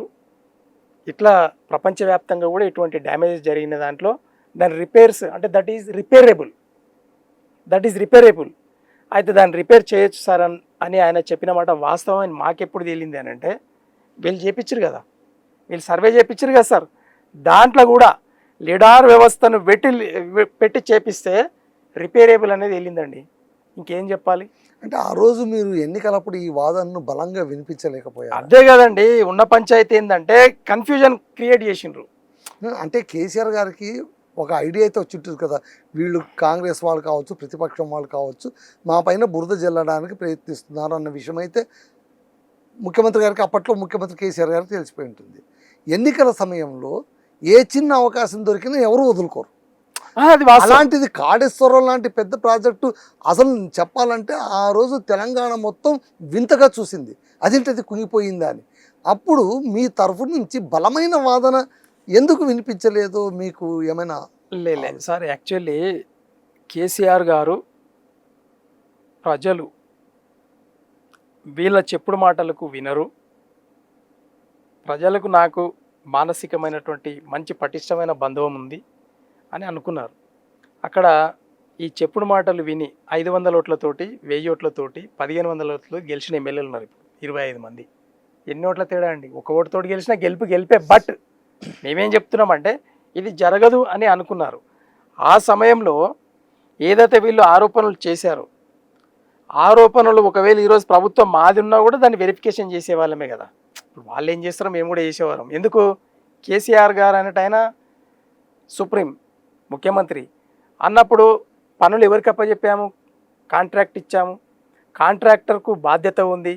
500 కోట్ల 5,000 కోట్ల గ్యారంటీ ఉంది. దానికి గ్యారంటీ ఉంది సార్, ప్రాబ్లం లేదు. అది ప్రభుత్వం ₹1 ఖర్చు పెట్టాల్సిన అవసరమే లేదు. అది ఏ ప్రభుత్వమైనా, ఈరోజు కాంగ్రెస్ ప్రభుత్వం ₹1 ఖర్చు పెట్టాల్సిన అవసరం లేదండి. ఈరోజు లార్సన్ అండ్ టూబ్రో కంపెనీ దాన్ని భరిస్తుంది. అప్పుడు చెప్పింది కదా, ఇది మాకు సంబంధం లేదు వ్యవహారం అని అంది కదా. వాళ్ళ రిపోర్ట్ ఉన్నది, మీరు చదవండి. అయితే లార్సన్ టూబ్రో ఏం చెప్పింది అని అంటే, అయ్యా దీన్ని మొత్తం ఇది రిపేరబులే, దీన్ని రిపేర్ చేసి ఇచ్చే బాధ్యత మాది అని చెప్పేసి రిపోర్ట్స్ రాష్ట్ర ప్రభుత్వానికి ఇచ్చినాక చల్లబడ్డదండి. మేము టచ్లో ఉన్నాం కదా అక్కడ ఇక్కడ, ఎందుకంటే బాధ్యత మాది కదా. మా హయాంలో కట్టినప్పుడు మా మంత్రులు సైలెంట్ కూర్చున్నారు. మా హరీష్ రావు గారు ఉన్నారుగా అన్ని ఆయన టేక్ ఓవర్ చేసి అసలు ఏం జరిగింది, ఎక్కడ తప్పు జరిగింది, ఎంత తప్పు జరిగింది, అది అసలు పూడ్చగలమా పూడ్చలేమా, తప్పే ఎవరిదైనా, మా ప్రభుత్వం వాళ్ళదైనా తప్పే. బట్ అది ఏమైనా చేయగలమా లేదా అనేది ఎవరికైనా ఉంటుందండి. ప్రజా నాయకులు అయినప్పుడు అట్లనే ఉంటుంది, బాధ్యతాయుతంగా ప్రవర్తిస్తారు ఎవరైనా. అందులో ఖచ్చితంగా ఆ కుంగిపోయినటువంటి ఆ 1 పిల్లరు 2 పిల్లర్లు ఏవైతే ఉన్నాయో అవి రిపేరబుల్ కాబట్టి ఎండాకాలంలో ఫ్లో తక్కువ ఉంటుంది, ఎండాకాలం వచ్చిన తర్వాత రిపేర్ చేస్తామని చెప్పి రిపోర్ట్స్ ఇచ్చారు. అందుకు సద్దు మణిగిందే తప్పిస్తే వేరేదేం లేదు. అందుకోసం మేము ఛాలెంజ్ చేసినాం, సార్ మీరు కమిషన్ వేయండి. కమిషన్ వేస్తే ఎవరు పోతారండి? Chief engineering ఎందుకున్నాడండి? మొత్తం ఇంజనీరింగ్ వ్యవస్థ ఎందుకున్నారండి? ఒక ఇంజనీరింగ్ వ్యవస్థ తప్పు చేస్తే, ఒక కాంట్రాక్ట్ వ్యవస్థ తప్పు చేస్తే సూ చేయాల్సిన బాధ్యత ఎవరిదండి? ప్రభుత్వందే కదా. దాన్ని కేసీఆర్ గారిని అనడం వల్ల వచ్చేది ఏంటంటే ఓట్లు మీకు పడతాయేమో తప్పిస్తే అక్కడ వ్యవస్థ మొత్తం ప్రభుత్వం చేతిలో ఉంటుంది, కేసీఆర్ గారి చేతిలో ఉండదు కదా. అన్నప్పుడు ఎవరు సూ అవుతారు? మొత్తం వ్యవస్థ సూ అవుతుంది కదండి. అన్నప్పుడు దానికి మేము వద్దంటామా? అది ప్రజాధనం, అది వ్యక్తిధనం కాదుగా, ప్రజాధనం. ఆ విధంగా నష్టపోతుంటే కేసీఆర్ గారు ఒప్పుకుంటారా? హరీష్ రావు గారు ఒప్పుకుంటారా? లేదు కదా. ఎట్లా సమర్థిస్తారు? అంటే మేము ఏమంటున్నాము, మాది తప్పైనా తప్పే, మీది తప్పైనా తప్పే అంటున్నాం. కానీ మీలాక మీరే తప్పు చేసిర్రు అని మేము అనలే. ఒకవేళ అట్లా తప్పులు ఎత్తితే 75 ఏళ్ళ ప్రజాస్వామ్య చరిత్రలో కాంగ్రెస్ పార్టీ అనేది భారతదేశానికి పట్టిన దయ్యం అంటున్నాం. మేము ప్రూవ్ చేస్తామంటున్నాం. సరే, అది ఎప్పుడూ నుంచి ఉండే వాదన, దాన్ని పక్కన పెడతాము. ఇప్పుడు ఒకటి సార్, నిన్న తెలంగాణ భవన్లో మీ నాయకుడు కేసీఆర్ ఇచ్చిన ప్రసంగం ఓకే, కార్యకర్తల్ని కార్యోన్ముఖులుగా చేయడానికి ఆయన ఏమేమి ప్రయత్నాలు చేయాలో అవన్నీ చేశారు. వాళ్ళలో ఉత్సాహం నింపినట్టున్నారు. రజతోత్సవ పండుగ ఏడాది పాటు నడుపుదామని అన్నారు. ఉప ఎన్నికలు వస్తే పక్కా గెలుస్తామని అన్నారు. ఇప్పుడు ఫిరాయించిన వాళ్లకు సంబంధించి ఖచ్చితంగా ఉప ఎన్నికలు వస్తాయని మీరు భావిస్తున్నారా? అయితే ఫిరాయింపుల వస్తే ఒకవేళ ఈ 10 సీట్లలోన 10కి 10 గెలుస్తారా మీరు? 10కి 10 100% గెలుస్తామండి. రాజకీయంగా కాదు, ఆలోచించి చెప్పండి. లేదు, నిజం అంటున్నాం. 100% 10కి 10 మేమే గెలుస్తాం. ఇది రాసి పెట్టుకోవాలి. రేవంత్ రెడ్డి గారు, ఆయన ప్రభుత్వం మొత్తం అధికార దుర్వినియోగం చేసినా కూడా ప్రజలు మా వైపే ఉంటారు. ఆ స్పష్టత మీకు మొన్న వచ్చింది అని మీకు చెప్పాను నేను. ఎందుకు అని అంటే, ఎవరు కూడా నా బర్త్డే అని నేను కోరుకోను. మీ బర్త్డే ఉందనుకో, సరే, నాయకుడు కార్యకర్తలు ఎవరైనా చేస్తారండి. అది మీరు బెంచ్ మార్క్ గా తీసుకో. దాన్ని బెంచ్ మార్క్ అనట్లేదు, దాన్ని బెంచ్ మార్క్ అనలే. అంతకు ముందున్నటువంటి గ్రామ సభలు ఇదే కాంగ్రెస్ పార్టీ పెట్టింది. గ్రామ సభలు ఈజ్ ద ఎవిడెన్స్ ఒకటి. రెండవది రైతు భరోసా ఇష్యూస్, రైతు రుణమాఫీ ఇష్యూస్, కళ్యాణ లక్ష్మి బంగారం ఇష్యూస్, విద్యార్థులకు తర్వాత ఏది విద్యార్థులకు చేయుతనిస్తామని చెప్పి స్కూటీలు కొనిస్తామని చెప్పారు పిల్లలకు, ఆడపిల్లలకు. రెండవది అదే విద్యార్థులకు 5 లక్షల గ్యారంటీ కార్డు ఇస్తామన్నారు. ఒకటి. రెండవది 3 లక్షలు ఏది గ్యారంటీ లేకుండా 3 లక్షలకు మిత్తి లేని డబ్బులు 3 లక్షలు ఇస్తామని చెప్పారు. అది హామీలు అంటే అట్లా ఇంకా టైం ఉంది కదండి. ఏం టైం ఉంది సార్? వాళ్ళకు ప్రజలు 5 ఏళ్ల పాటు సమయం ఇచ్చారు. 5 నెలల్లో 6 నెలల్లో పూర్తి చేయాలని ఎక్కడ రూల్ లేదు కదా. అవును. మళ్ళీ బీఆర్ఎస్ గవర్నమెంట్ ఉన్నప్పుడు 2వ దఫలోన రుణమాఫీ ఎప్పటిదాకా తీసుకెళ్లారు? ఎలక్షన్ చివరి దాకా తీసుకెళ్లారు. ఎన్ని దశలుగా తీసుకెళ్లారు? చివరి దశ వదిలిపెట్టేశారు. వదిలిపెట్టలేదండి. ఆ డబ్బులే కదా, ఆ డబ్బులే ఇలా కలిసిన రైతు బంధు కాదు, రుణమాఫీ. ఎస్ ఇప్పుడు మీరు చూడండి, రుణమాఫీది వదిలిపెట్టలేదు. రుణమాఫీ బ్యాంకులో ఉంది. అది రుణమాఫీ తర్వాత రైతు భరోసా ఇస్తామని చెప్తే, ఏది రైతు బంధు ఇస్తామని చెప్తే ఎలక్షన్ కమిషన్ కి ఇదే కాంగ్రెస్ పార్టీ పోయి ఏం చేసింది? ఎన్నికలు ఉన్నాయి సార్, ఈ డబ్బులు ఇస్తే మొత్తం బీఆర్ఎస్ పార్టీకి పడతాయి ఓట్లు, కాబట్టి ఇది ఆపాలి సార్ అని చెప్పి వీళ్ళు విన్నతి పెట్టుకుంటే, ఆయా కోడ్ ఉంది కాబట్టి జర ఆగండి అని చెప్పి ఆ డబ్బులని ఏడా కేసీఆర్ సార్ అప్పట్లో మీ నాయకులు అన్నారు, రేపు మీ ఖాతాలో డబ్బులు పడతాయి, గుద్దండి ఓట్లు అన్నారు. అట్లా కదా, కేసీఆర్ గారు ఇంట్లోనే ఆ డబ్బంతా తెలంగాణ తిజోరులోనే ఉన్నాయి. ఆ డబ్బు లేదని ఎట్లా చెప్తావు? ఆ డబ్బు లేదని ఎట్లా అబద్ధం చెప్తావు నువ్వు?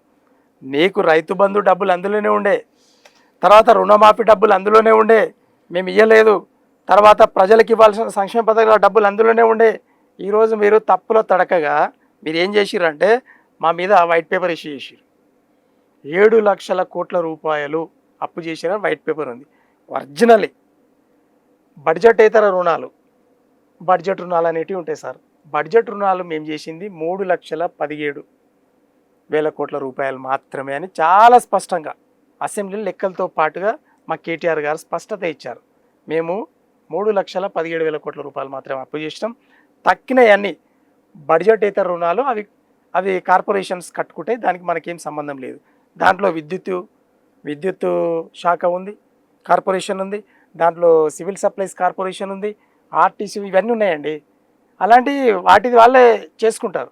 దానికి ఏమి ప్రభుత్వం గ్యారంటీ ఉండాల్సిన అవసరం లేదండి. అవి సొంతంగా కార్పొరేషన్ తెచ్చుకున్న డబ్బులు అవన్నీ పలుకోగొట్టి 7 లక్షల కోట్ల రుణాలు తెచ్చారని అబద్ధం ఆడి ఈరోజు ప్రజలల్లో ప్రొపగండా చేసి ఓట్లు వేయించుకుంది కాంగ్రెస్ అండి. ఇది అన్యాయం. ఓకే, ఇప్పుడు కేసీఆర్ గారు ఆయన ముఖ్యమంత్రిగా ఉన్నప్పుడు చాలా చురుకుగా పార్టీని నడిపించారు. కాకపోతే గత ఎన్నికల్లోన ఒక అపవాదు కూడా ఆయన పైన వచ్చింది. ఏంటి? ప్రజలకు కాస్త దూరం అయ్యారు, ప్రజల సందర్శనకు ఆయన అవకాశం ఇవ్వట్లేదు, ఇవన్నీ ఆయన పైన ఆరోపణలు వచ్చాయి. సరే, ఎన్నికల్లో ఫలితం వచ్చింది. సరే, ఈ రాజకీయ పార్టీ అన్నాక గెలుపోవటంలో సహజంగా తీసుకోవాలి, స్పోర్టివ్ స్పిరిట్ ఉండాలి, అది అందరూ అంగీకరించాల్సిన అవసరం. 7 ఏడాది పాటు గడిచిపోయింది ప్రతిపక్షంలో ఉంటూ. ఏ ఆత్మవిమర్శలు చేసుకున్నారు? అంతర్మతనం ఏమేమి జరిగింది? నిన్న రజతోత్సవ ఉత్సాహం సరే, చాలా కాలం తర్వాత బయటకు వచ్చినటువంటి నేత, కార్యకర్తలకు ఏ కార్యోన్ముఖం చేసినా మీలాంటి సీనియర్ నేతలతో ఆయన ఏమైనా పంచుకున్నారా? లేదు సార్, ఆయన ఎప్పుడు కూడా నాయకులతోటే మమేకమై ఉంటారండి. అదే, ఆయన దూరం ఉండరు. ఎప్పుడు ఆయన దగ్గరికి ఎవరో ఒకరు పోతూనే ఉంటారు, వస్తూనే ఉంటారు. ఆయన చెప్తానే అంటే ఆయన ప్రగతి భవన్ వదిలేసి ఫామ్ హౌస్కే పోయాడని చెప్పడము, అది నిజంగా కూడా రాకపోవడము, ఇవన్నీ కూడా అప్పట్లో కారణమయ్యాయి కదా. ఇప్పుడు వినండి, ప్రగతి భవన్ అనేది ప్రజలది, ప్రజలు వస్తూ ఉంటారు, పోతూ ఉంటారు, పరిపాలనకు అదొక కేంద్ర బిందువు. దానిలోకి వచ్చాడు, పోయాడు అన్నీ తెలిసి కూడా ఆయన అన్యాయంగా మాట్లాడడం. ఫామ్ హౌస్, ఈరోజు దాన్ని ఈ కాలంలో ఫామ్ హౌస్ అంటున్నాం. మన కాలంలో, మా అయ్యల తాతల కాలంలో, మన కాలంలో కూడా ఇప్పుడు కూడా మనము మన పొలాలలో ఇంత గుడిసె కట్టుకొని ఉండే అలవాటు ఉన్నది అందరికీ ఉంది. ఇక్కడనే కదా, ఆంధ్ర ప్రజలకు కానీ, ఇక్కడ తెలంగాణ ప్రజలకు కానీ, తెలుగు ప్రజలందరికీ కూడా గుడిసె కట్టుకొని ఉండే అలవాటు ఉందండి. ఎవరు ఇండ్లలో ఉండరు పెద్దలందరూ. కాబట్టి ఆయన ప్రత్యేకంగా వ్యవసాయ క్షేత్రంలో ఉంటూ ఒక మంచి తపస్విగా, అంటే ఆయనకు ఓట్లేసింది పాలించమని కానీ తపస్సు చేసుకోమని దాన్నే సార్, దాన్ని తపస్విగా అంటే నేను ఏమంటున్నానంటే, రైతులకు ఏం కావాలి, విద్యార్థులకు ఏం కావాలి, మహిళలకు ఏం కావాలి, అంటే అంతర్మతం చేసుకున్నారు ఆయన, వృద్ధులకు ఏం కావాలా, ఆయన డిజైనర్స్ అక్కడ ఉంటారు. ఏం చేద్దామని చెప్పి ప్రతిరోజు సూర్యుడిలాగా మండుతూ ఉండేటువంటి ఏకైక నాయకుడు కేసీఆర్ గారండి. ఆయన ఏం నిద్రపోడు. ఎవరికి ఏం కావాలో ఎక్కడ లోట్లు ఉన్నాయి. పొద్దున్న లేస్తేనే ఫోను మొట్టమొదలు పోయేది కేసీఆర్ గారిది ఇంజనీర్లకు, విద్యుత్ ఇంజనీర్లకు పోతుంది. కరెంట్ ఎక్కడైనా లోపమైందా, నీటి సప్లై ఇంజనీర్లకు పోతుంది, ఎక్కడైనా నీళ్లు పారలేదా, తర్వాత ఏది సివిల్ సప్లైస్, మరి ఈ నెల బియ్యం అందినాయా, వస్తువులు అందినాయా, ఇట్లా ఒక్కొక్క డిపార్ట్మెంట్కి సంబంధించి దాదాపు అన్ని డిపార్ట్మెంట్లు 12 గంటల వరకు 1 గంట వరకు ఆయన మొత్తం రిపోర్ట్సే తీసుకుంటారండి, ఉదయం నుండి సాయంత్రం దాకా. అంటే కార్యక్షేత్రంగా మార్చుకున్నారు ఫామ్ హౌస్. అంతే సార్, అంతేగాని అదొక ప్రజలకు కేంద్రమే దూరంగా లేరు. తప్పిస్తే అదొక, నేను ఒక మాట మాట్లాడతా సార్, అది ఒక విద్యాలయం ఒకటి, అది దాన్ని నేను ఇంతకుముందు పరిశోధన ఆలయం, రీసెర్చ్ సెంటర్ అని నేను చాలాసార్లు చెప్పా. అది కేసీఆర్ గారి ఫామ్ హౌస్ రీసెర్చ్ సెంటర్ అండి, బ్రహ్మాండంగా. ఆయన ప్రకృతి వనంలో వండుకుంటూ ప్రజలకు నేను ఏ విధంగా సేవ చేయాలి, సేవ అందియాలి, నేను పోయి వచ్చినంత మాత్రాన డీజిల్ ఖర్చు, పెట్రోల్ ఖర్చు, అది ప్రజలకు భారం, తర్వాత పోలీసు వాళ్ళకి భారం. ఒక ముఖ్యమంత్రి పోతుండు వస్తుండ అంటే మొత్తం ట్రాఫిక్ అంతా స్తంభింపజేస్తారు. మీకు తెలియంది ఏముందండి, ఒక దగ్గర కుదుటుగా ఉంది. అందుకే నేను స్థితప్రజ్ఞుడని ఎందుకన్నాను, ఆ మాట కోసమే అన్నా. పోరాటాలు అయిపోయినాయి, స్వరాష్ట్రం వచ్చింది, స్వరాష్ట్రాన్ని, వచ్చిన రాష్ట్రాన్ని ఏ విధంగా అభివృద్ధి పరచుకోవాలనేది ఇప్పుడు అవసరం. కాబట్టి ఇప్పుడు ఏం అవసరమో నేను అది చేయాలి. కానీ ఇక నేను వచ్చింది కాదు, ఇక సీఎం కుర్చీ మీద కూర్చున్నా కదా, మొత్తం పర్యటనలు చేద్దాం, ప్రజాధనాన్ని కొల్లకూడదామంటే ఎట్లా అండి? ఈరోజు ముఖ్యమంత్రి రేవంత్ రెడ్డి గారు ఉన్నారు, ఢిల్లీకి 32 సార్లు పోయినరండి. ఇప్పటికీ ఏం తెచ్చిండు, ఏం తెచ్చినావు? తెలంగాణల మీద, తెలంగాణ ప్రజల మీద మాకు డబ్బులు మిగిల్చిపోలేదు, అన్ని అప్పులు ఖజానా ఖాళీ చేసిపోయారు, ఇంత మాత్రమైనా మేము నడుపుతున్నాము, సంతోషించండి అనే లెక్కలో మాట్లాడతాం. అందు గురించి మా కేసీఆర్ గారి భాషలో మేము మాట్లాడాలంటే అది పోరగాని ముచ్చట్లు. రేవంత్ రెడ్డి గారు పోరగాని ముచ్చట్లు మాట్లాడుతుంది. ఏం చెప్పాలి మీకు? ఒక ముఖ్యమంత్రి స్థానంలో ఉండి ఈ విధంగా మాట్లాడవచ్చా? సరే, ఆయన మాటకే మనం వెళ్దాం, రేవంత్ రెడ్డి గారి మాట, ఖజానా ఖాళీ మాటకి వెళ్దాం. ఈరోజు దావోస్కు పోయినావు, 2 times పోయినావు దావోస్. మీరు మొదలు రాగానే దావోస్, మొన్న కూడా దావోస్ పోయారు. మీరు 1,89,000 కోట్ల రూపాయలు ఏదో పెట్టుబడులు తీసుకొచ్చామని చెప్పి సంథింగ్ చెప్పారు. అది ప్రతిపాదన మాత్రమే. అది కాన్సెంట్ అగ్రిమెంట్ సార్, జస్ట్. అయితే చెప్పా, బాగుంది. ఆడేం చెప్పినావు? నా ఖజానా ఖాళీ ఉందని చెప్పినా? నా ఖజానా నిండా ఉంది, మీరు రండి, మీకు ఏం కావాలని నేను ఇస్తా అనే కదా చెప్పాలి కదండి. వినండి, విచిత్రమైన పరిస్థితి. అంటే ఒక దగ్గర ఒకలాగా చెప్పి తెలంగాణకు రాందాడు ఖజానా కాలని చెప్తావా? ఇది ముఖ్యమంత్రి 2 మాటలు మాట్లాడొచ్చా? ఇంటి గుట్టు బయట చెప్తారండి. అవునా? మీడియా ఏందండి, మీడియా అనేది ఈరోజు వరల్డ్ వైడ్ అయింది కదా, ఇప్పుడు ఇక్కడ మన మర్యాదను మనమే తీసేసుకోవడం అది కదండి. ఇంటి గుట్టు అనుకుందాం. సరే, మన దగ్గర డబ్బులు లేవు, పెట్టుబడిదారు ఎట్లా వస్తున్నాడు, నా దగ్గర డబ్బులు లేవంటే పెట్టుబడి, అందుకోసమే చెప్పలేదు అక్కడ. అట్లా కాదు సార్, వీడు ముంచుతాడు రాబాయ్ అంటాడు కదా, భయపడతారు కదా. డబ్బు లేని డబ్బు ఎట్లా ఇస్తాడు? డబ్బు ఉన్నోనికే డబ్బు ఇస్తాడు. ఈరోజు ఆర్థిక వ్యవస్థ ఎప్పుడైనా కూడా బ్యాంకులన్నీ డబ్బు ఉన్నోనికే డబ్బులు ఇస్తాయి, కానీ డబ్బు లేని డబ్బులు ఇస్తాయా సార్? గ్యారంటర్ ఉంటేనే డబ్బులు ఇస్తారు కదా, కొలాటరల్ ప్రాపర్టీ ఉంటేనే డబ్బులు ఇస్తారు కదా. ఇది వాస్తవం కదా. అక్కడ దావోసు ఏమో పెట్టుబడిదారులకు నా దగ్గర రండి, నేను బలంగా ఉన్నా అని చెప్తావు, ఈడ వచ్చేమో ఖజానా ఖాళీ చేసిపోయింది కేసీఆర్ అని చెప్తావా? మరి దాన్ని నీది నోరా మోరియా అని మేము అడుగుతా ఉన్నాం. ఈరోజు నీది నోరా మోరియా అని అడుగుతా ఉన్నాం. ఒకటి, నీతి ఆయోగ్ ఈరోజు కూడా భారతీయ జనతా పార్టీ ప్రభుత్వం అక్కడ ఉంది, మాది వైరుపక్షమే, శత్రుపక్షమే. ఆయన ప్రభుత్వం అనేది అందరిది కాబట్టి నిజాయితీగా మొత్తం రాష్ట్రాలన్నింటినీ కూడా పరిశీలన చేసిన తర్వాత మొదటి రాష్ట్రం ఏదైనా ఉంది అంటే తెలంగాణ అని చెప్పి మొన్న సర్టిఫైడ్ చేసింది. ఇంకంతకంటే మీకేం కావాలి?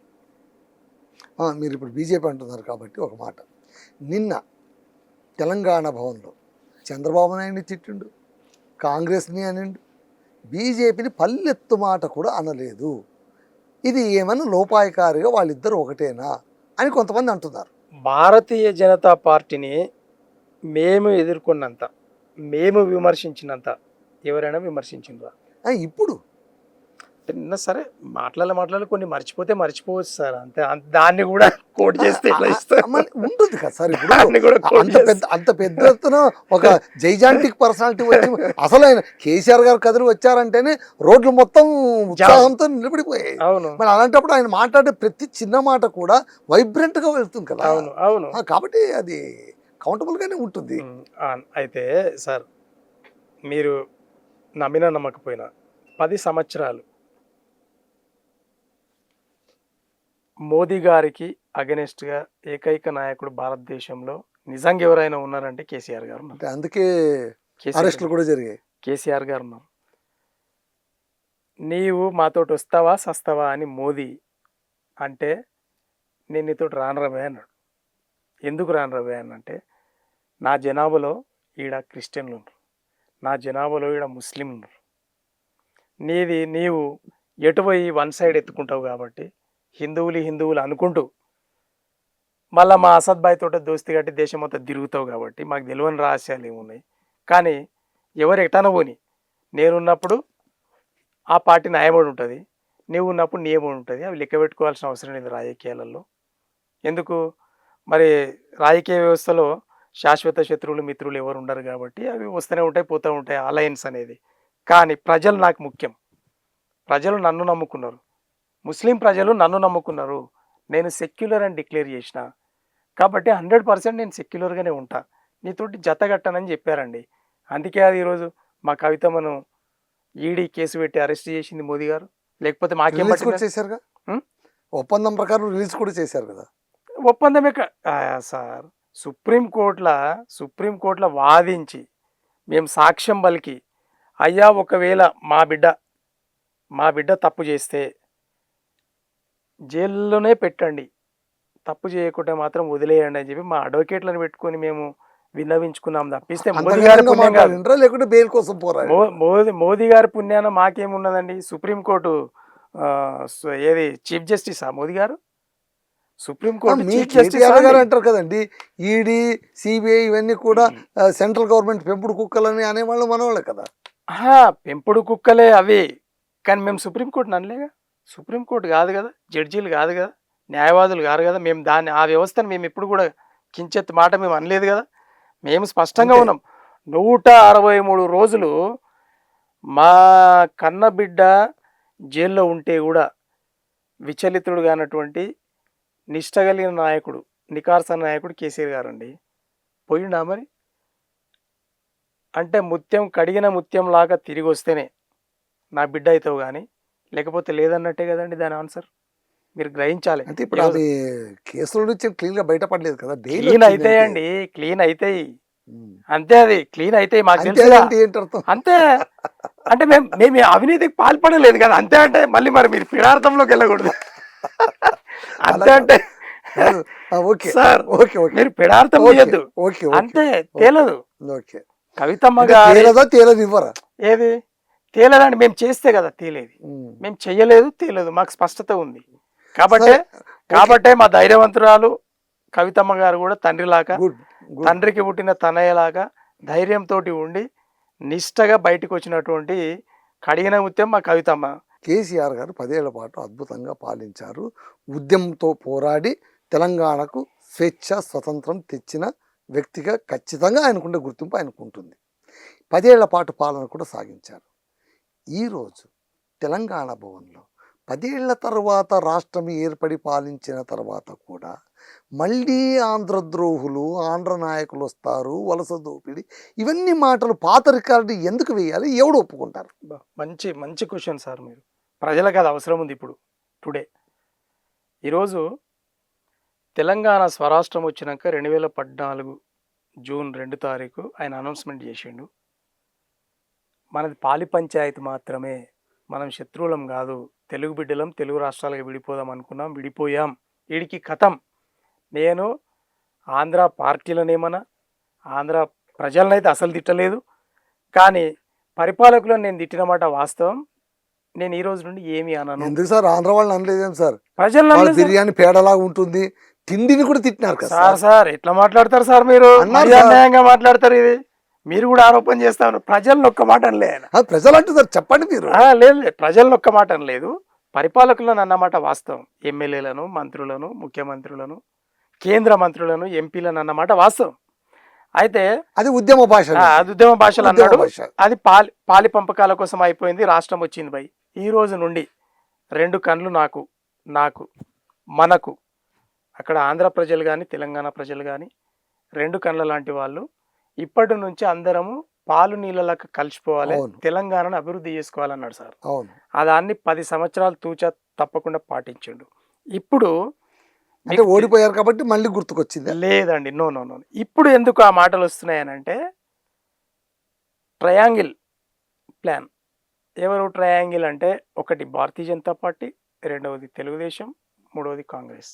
తెలంగాణకు సంబంధించి ఇది మాస్టర్ ప్లాన్ మీకు చెప్తా ఉన్నాను. ఓకే, ఇది మాస్టర్ ప్లాన్. దీంట్లో తెలంగాణలో ఉన్నటువంటి కేసీఆర్ గారి ఫ్యామిలీని మొత్తం భూస్థాపితం చేయాలా? ఏం చేయాలి? మొట్టమొదలు కేసీఆర్ గారికి వ్యతిరేకంగా ఆంధ్ర ప్రజలను రెచ్చగొట్టాల. ఇక్కడ ఆంధ్రలో, హైదరాబాద్లో, అక్కడ కాదండి, ఆంధ్ర ప్రజలను రెచ్చగొట్టాల. తర్వాత దీంతో 2 లాభాలు జరుగుతాయి. ఒకటేమో కేసీఆర్కు వ్యతిరేకంగా ఆంధ్ర ప్రజలు హైదరాబాద్లో ఉన్న వాళ్ళు బీఆర్ఎస్కి వ్యతిరేకంగా పోయి ఇటు కాంగ్రెస్ కన్నా ఓట్లేస్తారు, లేదు తెలుగుదేశానికన్నా ఓటేస్తారు. కానీ దీంట్లో ఎంత మర్మం దాగి ఉందంటే, కాంగ్రెస్కు ఓటు రాకుండా కాపాడేది రేవంత్ రెడ్డే. ఎట్లా? దీంట్లో 2 ఉన్నాయి. ఒకటేమో ఆంధ్ర ప్రజలను ఈడికెళ్ళి ఎల్లగొట్టాల, ఒకటి. రెండవ ప్లాన్ ఏముంది? ఆంధ్ర ప్రజలు కేసీఆర్ గారికి దూరం కావాలి. ఏం సార్, ఒకటే దెబ్బతోటి 2 పిట్టలు రాలుతాయని చెప్పి హైడ్రా అనేది పెట్టి ఈరోజు ఆంధ్ర ప్రజలను, ఆంధ్ర బిల్డర్లను, సినీ పరిశ్రమలో ఉన్న వాళ్ళను వేధిస్తూ ఉన్నారండి. ఎంత నీచులండి ఈ రేవంత్ రెడ్డి గారు, ఆయన ప్రభుత్వం. అంటే ఒక పక్షాననేమో కేసీఆర్కు దూరం చేయాలి. ఎందుకు దూరం చేయాలి? 15 ఎమ్మెల్యేలు మాయే కదా. మీకు అర్థమైంది. ఇప్పుడు హైదరాబాద్ ఎవరు ఎమ్మెల్యేలు ఉన్నారండి? బీఆర్ఎస్ పార్టీ ఎమ్మెల్యేలు ఉన్నారు. వీళ్ళని ఏ విధంగా మేము గుంజుకోవాలి? భయభ్రాంతులకు గురి చేసి, బ్లాక్మెయిల్ చేసి గుంజుకోవాలి. ఒకటి, ప్రజలను లోకల్ బాడీ ఎన్నికలలో, మున్సిపల్ కార్పొరేషన్ ఎన్నికలలో మొత్తం 150 స్థానాలకు బీఆర్ఎస్కి ఒక్క స్థానం కూడా రావద్దని చెప్పి సంకల్పించినటువంటి రేవంత్ రెడ్డి, చంద్రబాబు, మోదీ గారు. వస్తే మీరన్నా రావాలి, వస్తే మేమన్నా రావాలి. ప్లాన్ ఏమిందో గీయండి అని గీత గీసి ముఖ్యమంత్రి స్థానంలో ఆయనను కూర్చునబెట్టి ఈరోజు రేవంత్ రెడ్డి గారు మోదీ, రేవంత్ రెడ్డి గారు చంద్రబాబు నాయుడు అండి. కాబట్టే ఎవరైనా మీరు చూడండి, నిజమైన కాంగ్రెస్ పార్టీ ముఖ్యమంత్రి అయితే ఈ తప్పు చేస్తే నాకు ఓట్లు రాలయ్యి, నా పార్టీ ఓడిపోతుందని బాధ ఉంటుందండి. రేవంత్ రెడ్డి గారికి ఏమైనా రియలైజేషన్ ఉందా? ఎట్లా ఓట్లేస్తారండి? మీరు హైడ్రా ఇష్యూస్ మీరు టేకప్ చేయండి, చూడండి, మీరు గమనించండి. కాంగ్రెస్ పార్టీకి ఓట్లు పడాయి. అంటే ఇక్కడ మళ్ళీ చంద్రబాబు నాయుడు గారు హైదరాబాదును తన కబ్జాలో ఏ విధంగా పెట్టుకోవాలి? ఒకటేమో నా కబ్జాలు ఉండాలి, నా శిష్యుడు ముఖ్యమంత్రి ఉండాలి, ఖతం. రెండవది, వచ్చే కార్పొరేషన్ ఎన్నికలలో తెలుగుదేశం మళ్ళీ పురుడు పోసుకోవాలి, పునరుజ్జీవింప చేసుకోవాలి. సాధ్యం కాదా అనే తర్వాత ముచ్చట. రెండవది, అక్కడ ఉన్నటువంటి సినీ పరిశ్రమ ఆంధ్ర ప్రాంతానికి తరలి రావాలి. ఇక్కడ ఉన్నటువంటి మొత్తం బిల్డర్లంతా అమరావతికి వస్తే అక్కడ ఖజానా ఆంధ్ర ప్రజలది, ఆంధ్ర డబ్బు ఆంధ్ర ప్రజలకే చెందాలి. ఖజానా మొత్తం హైదరాబాద్ ఖజానా తెలంగాణ ప్రజలకు చెందుతా ఉంది. ఇది కుట్ర అండి, ఇది వాస్తవం కాదని యాజ్ ఏ జర్నలిస్ట్ రీసెర్చ్ చేసి మాకు మళ్ళీ చెప్పాలి మీరు. ఇంత పెద్ద కుట్ర. ఎస్, కాబట్టి కేసీఆర్ గారు స్థితప్రజ్ఞుడు కాబట్టి ఆయన నోరు ఎలబెట్టకుండా ఒక మాట, తెలంగాణలోనే ఎన్డీఏ ప్రభుత్వం ద్వారా చంద్రబాబు నాయుడు వస్తున్నారు, జాగ్రత్తగా ఉండండి అని అన్నారు కదా. దాన్ని ఏమనాలి? అందుకే ఇదే మాటేనా? ఇందుకోసమే అదే లంకే. అయితే ఈ విధంగా వీళ్ళు కుట్రలు పన్నుతూ ఈ తెలంగాణ ఖజానాను ఖాళీ చేయాలి. తెలంగాణ గుండెకాయ హైదరాబాద్లో ఉన్నటువంటి మొత్తం ఆర్థిక వ్యవస్థను ధ్వంసం చేయాలి, రియల్ ఎస్టేట్ను ధ్వంసం చేయాలి, అభివృద్ధిని ధ్వంసం చేయాలని ఏకైక లక్ష్యంతో రేవంత్ రెడ్డి గారి టీం అంటున్నాను, నేను కాంగ్రెస్ అనట్లేదు, రేవంత్ రెడ్డి గారి team and Bharatiya Janata party పూర్తిగా కిషన్ రెడ్డి గారు, బండి సంజయ్ గారు, రేవంత్ రెడ్డి గారు, తెలుగుదేశం. మీరు తీవ్రమైన ఆరోపణలు చేస్తారు. తీవ్ర కాదు, నిజమైన ఆరోపణ. దమ్ముంటే కాదని చెప్పమని చెప్పండి, నేను మాట్లాడతా. యాజ్ ఏ కార్యకర్తగా, బీఆర్ఎస్ కార్యకర్తగా నాకు దమ్ము ధైర్యం ఉంది. ఐ ప్రూవ్డ్ ఇట్, నేను ప్రూవ్ చేస్తా. ఓకే, ఇంకో విషయం మాట్లాడుతుంది సార్. ఇప్పుడు నెక్స్ట్ మీ బీఆర్ఎస్ పార్టీ గెలుస్తుంది అని మీరు అంటున్నారు. Okay, hope so. కాబోయే ముఖ్యమంత్రి కేటీఆర్, కేసీఆర్? 100కు 100% కేసీఆర్ గారు ఉన్నంత వరకు కేసీఆర్ గారే. ఉన్నంత వరకు అంటే కేసీఆర్ గారు ఉన్నంత వరకు కేసీఆర్ గారండి. కేటీఆర్ గారు ఎట్లయితారు? ఆయనకు అంత కక్కుర్తి లేదు కేటీఆర్ గారికి. కక్కుర్తి ఏముందండి, అది ఒక కోరిక. ఎందుకు కాకూడదు? Young leader, wrong. వారసత్వం అవసరం లేదా? అసలు గతంలోనే పోరుంది ఇంట్లోనా అనేటువంటి ఒక పుకారు కూడా వచ్చింది. ఇప్పుడు మా కేటీఆర్ గారు ఔరంగజేబు కాదండి, క్లియర్ ముచ్చట చెప్తాను. ఆయనకంత కక్కుర్తి లేదండి. తండ్రి ఉన్నన్నాళ్ళు ఆయన్నే ప్రజలు అవకాశం ఇస్తే ఆయననే ఉంచుతారే తప్పిస్తే కేటీఆర్ గారు అలాంటి నీచమైన ఆలోచనలు కేటీఆర్ గారు లేరు. అది నీచం ఎందుకు అవుతుందండి? అరే ఎట్లా అండి, కేసీఆర్ గారు ఈయన కూడా కాదండి, బీఆర్ఎస్ పార్టీలో ఈయన కూడా ఎదుగుతుంది. ఇప్పుడు అదే పార్టీలోనూ కొడుకుకు మంత్రి పదవి ఇచ్చారు, అల్లుడుకు మంత్రి పదవి ఇచ్చారు, కూతుర్ని సముచిత స్థానంలో పెట్టినప్పుడు అందరూ కుటుంబానికే పెట్టారంటే కనుక లేదు, వాళ్ళకి అర్హత ఉంది కాబట్టి ఇచ్చామని చెప్పింది వీరే కదా. మీకు ఇంకోటి చెప్పాలనా సార్, కేటీఆర్ గారు ఒక్కరే అర్హుడు కాదండి, హరీష్ రావు గారు కూడా అర్హుడే, కవిత గారు పడనిస్తున్నారా? వినండి, హరీష్ రావుని పడనిస్తున్నారా? 100%. అవన్నీ మీ అభూత కల్పనలు. కానీ నేను తర్వాత నాది క్వశ్చన్ ఉంది, అడుగుతాను. No issue. కవిత గారు అర్హురాలే, తర్వాత హరీష్ రావు గారు అర్హులే, కేటీఆర్ గారు అర్హులే. వీళ్ళ ముగ్గురితో పాటు డాక్టర్ ఆర్ఎస్ ప్రవీణ్ కుమార్ గారు కూడా అర్హులే. ఈయనతో పాటు పొన్నాల లక్ష్మయ్య గారు కూడా ఉన్నారండి. అలాంటి మహామహులు నేతలు ఉన్నారండి, మామూలుగా లేరు. ప్రతి కార్యకర్త ముఖ్యమంత్రికి అర్హుడు అని రాజకీయాలు నేర్పినటువంటి కేసీఆర్ గారండి. దాంట్లో వీళ్ళు వాళ్ళని యాదు. అయితే మీరన్న ప్రశ్న, సూటి ప్రశ్న ఏంటంటే నేను మీకే వేస్తాను. మీరు గత చరిత్రను ముందు పెట్టుకొని మా పార్టీలో జరగబోయే పరిణామాల గురించి మీరు అడుగుతూ ఉన్నారు. ఎగ్జాంపుల్ రాజశేఖర రెడ్డి గారిది ఉంది, మీరు దాన్ని దృష్టిలో పెట్టుకొని అడుగుతూ ఉన్నట్టు, లేదంటే చంద్రబాబు నాయుడు గారి తర్వాత అనేది అడుగుతూ ఉన్నారు. మిమ్మల్ని తప్పుపట్టట్లేదు, బట్ దానికి సూటి జవాబు అందుకే చెప్పిన. అందరి పిల్లల్లాగా మా పిల్లగాడు కేటీఆర్ గారు తండ్రి ఉన్నంత వరకు పదవిని ఆశించడు, ప్రజలే ఆయనకి ఇస్తారు కేటీఆర్ గారికి. ఆనాడు తండ్రి ఆశీర్వాదం, తండ్రి ఉన్నంత వరకు ఆయన్నే కేసీఆర్ గారే ముఖ్యమంత్రి ఉంటారు. కానీ వేరే ఆప్షన్ కూడా లేదండి. ఇంకేం కావాలో మీకు? ఓకే, మీరు హరీష్ రావు గురించి అడిగారు కాబట్టి, మాట్లాడారు కాబట్టి ప్రస్తావన వచ్చింది. ఒక క్వశ్చన్ అడుగుతాను. నిన్న తెలంగాణ భవన్లో హరీష్ రావుని ఆకాశమంత ఎత్తున ఎత్తారు. పార్టీ సభ్యత్వ నమోదు బాధ్యతలు లాంటి కీలకమైన పరిస్థితులు కూడా హరీష్ రావు ఉంటారు ముందుకు అన్నారు. రెండవ దఫా బీఆర్ఎస్ అధికారంలో వచ్చినప్పుడు హరీష్ రావుకి అసలు మంత్రి పదవి వస్తుందో లేదో అన్న మీమాంస కూడా ఉండింది. ఆయన ప్రజాభవన్ వైపు ఆశగా కళ్ళతో ఎదురు చూస్తున్న రోజులు కూడా ఉండేవి.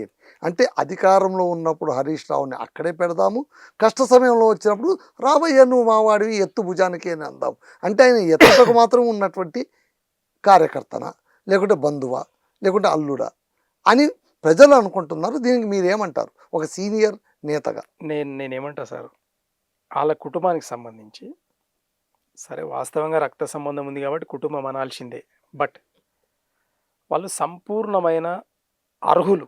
ఏ పదవికైనా కూడా సంపూర్ణమైన అర్హత ఉంది వాళ్ళకు. మామకు తగిన అల్లుడు. ఎప్పుడు కూడా ఆయన ట్రబుల్ షూటరే. ఆయన ఏ రోజు ఏది ఆశించలేదు. మామని గిది కావాలని అడగలే. రెండవది, పిల్లలు కూడా మాకు ఇది కావాలని అడగల. కేసీఆర్ గారు సొంత నిర్ణయం ఏంటంటే వచ్చే కాలానికి భవిష్యత్తులో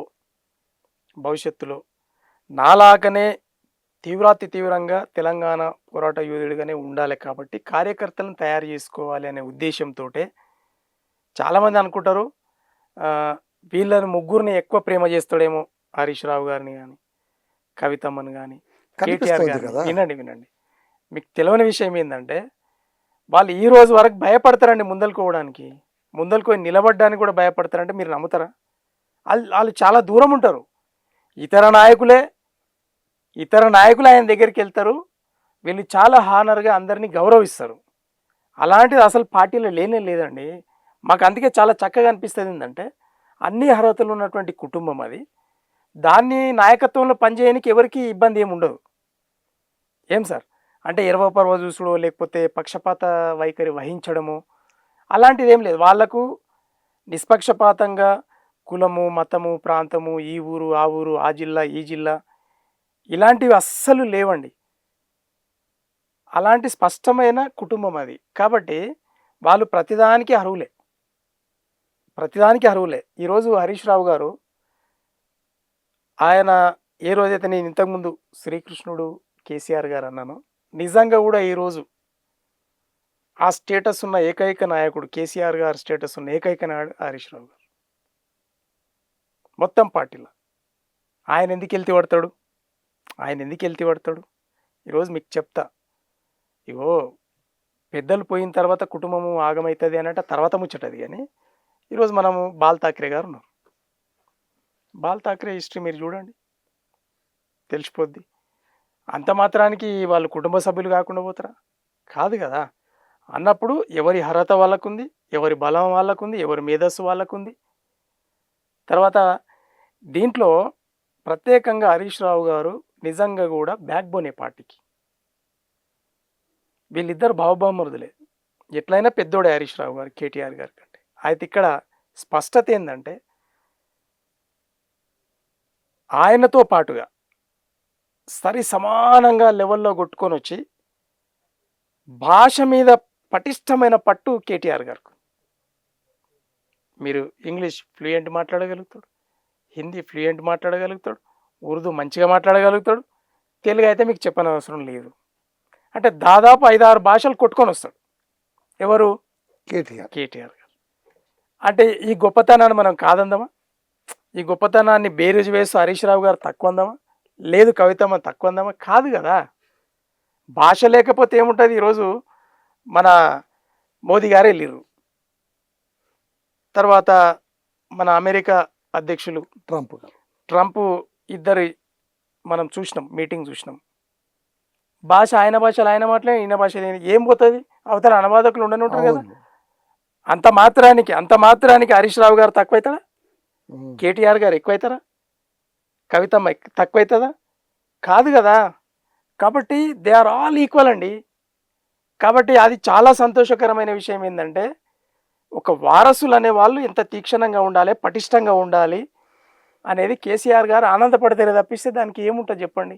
కాబట్టి ఆ కాలం నిర్ణయిస్తుంది ఎవరు అవుతారు అనేది. కాలానికి వదిలేయాలి. ఒకటి, ఆ సమయంలో పార్టీ ఉన్నది. కేసీఆర్ గారు ఒక్కరు లేరు. రేపు పొద్దుగాల ముఖ్యమంత్రి కావాలి హరీష్ రావు గారా? లేదు. కేటీఆర్ గారు అనేది పార్టీ తెలుసుకుంటుంది కదా, పార్టీ నిర్ణయిస్తుంది కదా ఏదైనా. ఎమ్మెల్యేలు నిర్ణయిస్తారు. కానీ అంత మాత్రానికి వాళ్ళ మధ్యలో స్విచ్ పెట్టినట్టు ఈయన అవుతాడా, ఆయన అవుతాడా, ఈమెవుతుందా, ఎవరు ఆయన తర్వాత, ఈ ప్రశ్నలన్నీ ఉద్భవించకూడదు. కానీ కామన్ మెన్ లోపలి ఉంటాయి కాబట్టి మీరు అడిగారు. కానీ దానికి నేను అందుకే స్పష్టత ఇచ్చిన, they are all eligible to CM. Okay sir. Sir చివరి ప్రశ్న, చాలా మంచి విషయాలు చెప్తూ వచ్చారు, మాకు వీఆర్ వెరీ హ్యాపీ. ఒక్క మాట చివరికి, మాకు అందరిలో ఉన్న డౌట్ ఇది. ఇవాళ నిన్న తెలంగాణ భవన్కి వచ్చిన కేసీఆర్ అసెంబ్లీలో ప్రతిపక్ష నేతగా వచ్చి రేవంత్ రెడ్డి ప్రభుత్వాన్ని నిర్మాణాత్మకంగా విమర్శించే అవకాశాలు ఏమైనా ఉన్నాయా, లేవా? రేవంత్ రెడ్డికి సీఎం అనే ఒక కుర్చీ మాత్రమే అర్హత, ఆయనకి ఏ అర్హత? రేవంత్ రెడ్డి గారు ఆ అర్హత వల్ల ఆయన ముఖ్యమంత్రి అయిపోయారు. దాన్ని పక్కన పెట్టేద్దాం.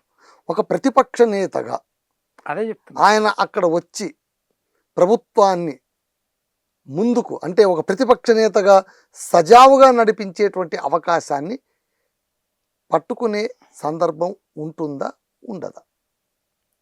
అయితే అదే చెప్తున్నాను. రేవంత్ రెడ్డి గారికి ఉన్న అర్హత, ఏకైక అర్హత సీఎం. అదృష్టవశాత్తు యువ నాయకుడు, మేమేం ఈర్ష్యపడట్లేదు. ఆయన నోటు దురుసును మాత్రమే మేము వ్యతిరేకిస్తాం ఎవరమైనా కూడా. పార్టీ కార్యకర్తలు, నాయకులు, కేసీఆర్ గారి కుటుంబం, కేసీఆర్ గారు ఈ విధంగా మాట్లాడొద్దు కదా అనే బాధపడతారే తప్పిస్తే ఎవరికి కూడా వ్యక్తిగతమైన ద్వేషాలు లేవు. ఇది వాస్తవం, అది ప్రజలకు కూడా తెలుసు. యువ నాయకుడు సరే ఎట్లొచ్చినావు అనేది మాకు తెలుసు. 2.5 సంవత్సరాల క్రితమే చంద్రబాబు నాయుడు గారు కాంగ్రెస్ పార్టీని కొని నిన్ను పార్టీ అధ్యక్షుని చేసిండు. ఇది వాస్తవం, మాకు తెలుసు నీ చరిత్ర ఏందనేది. సార్ నేను దానికి రాబోతా, మీరు అడిగిన జవాబు సూటికి ఇస్తాను నేను.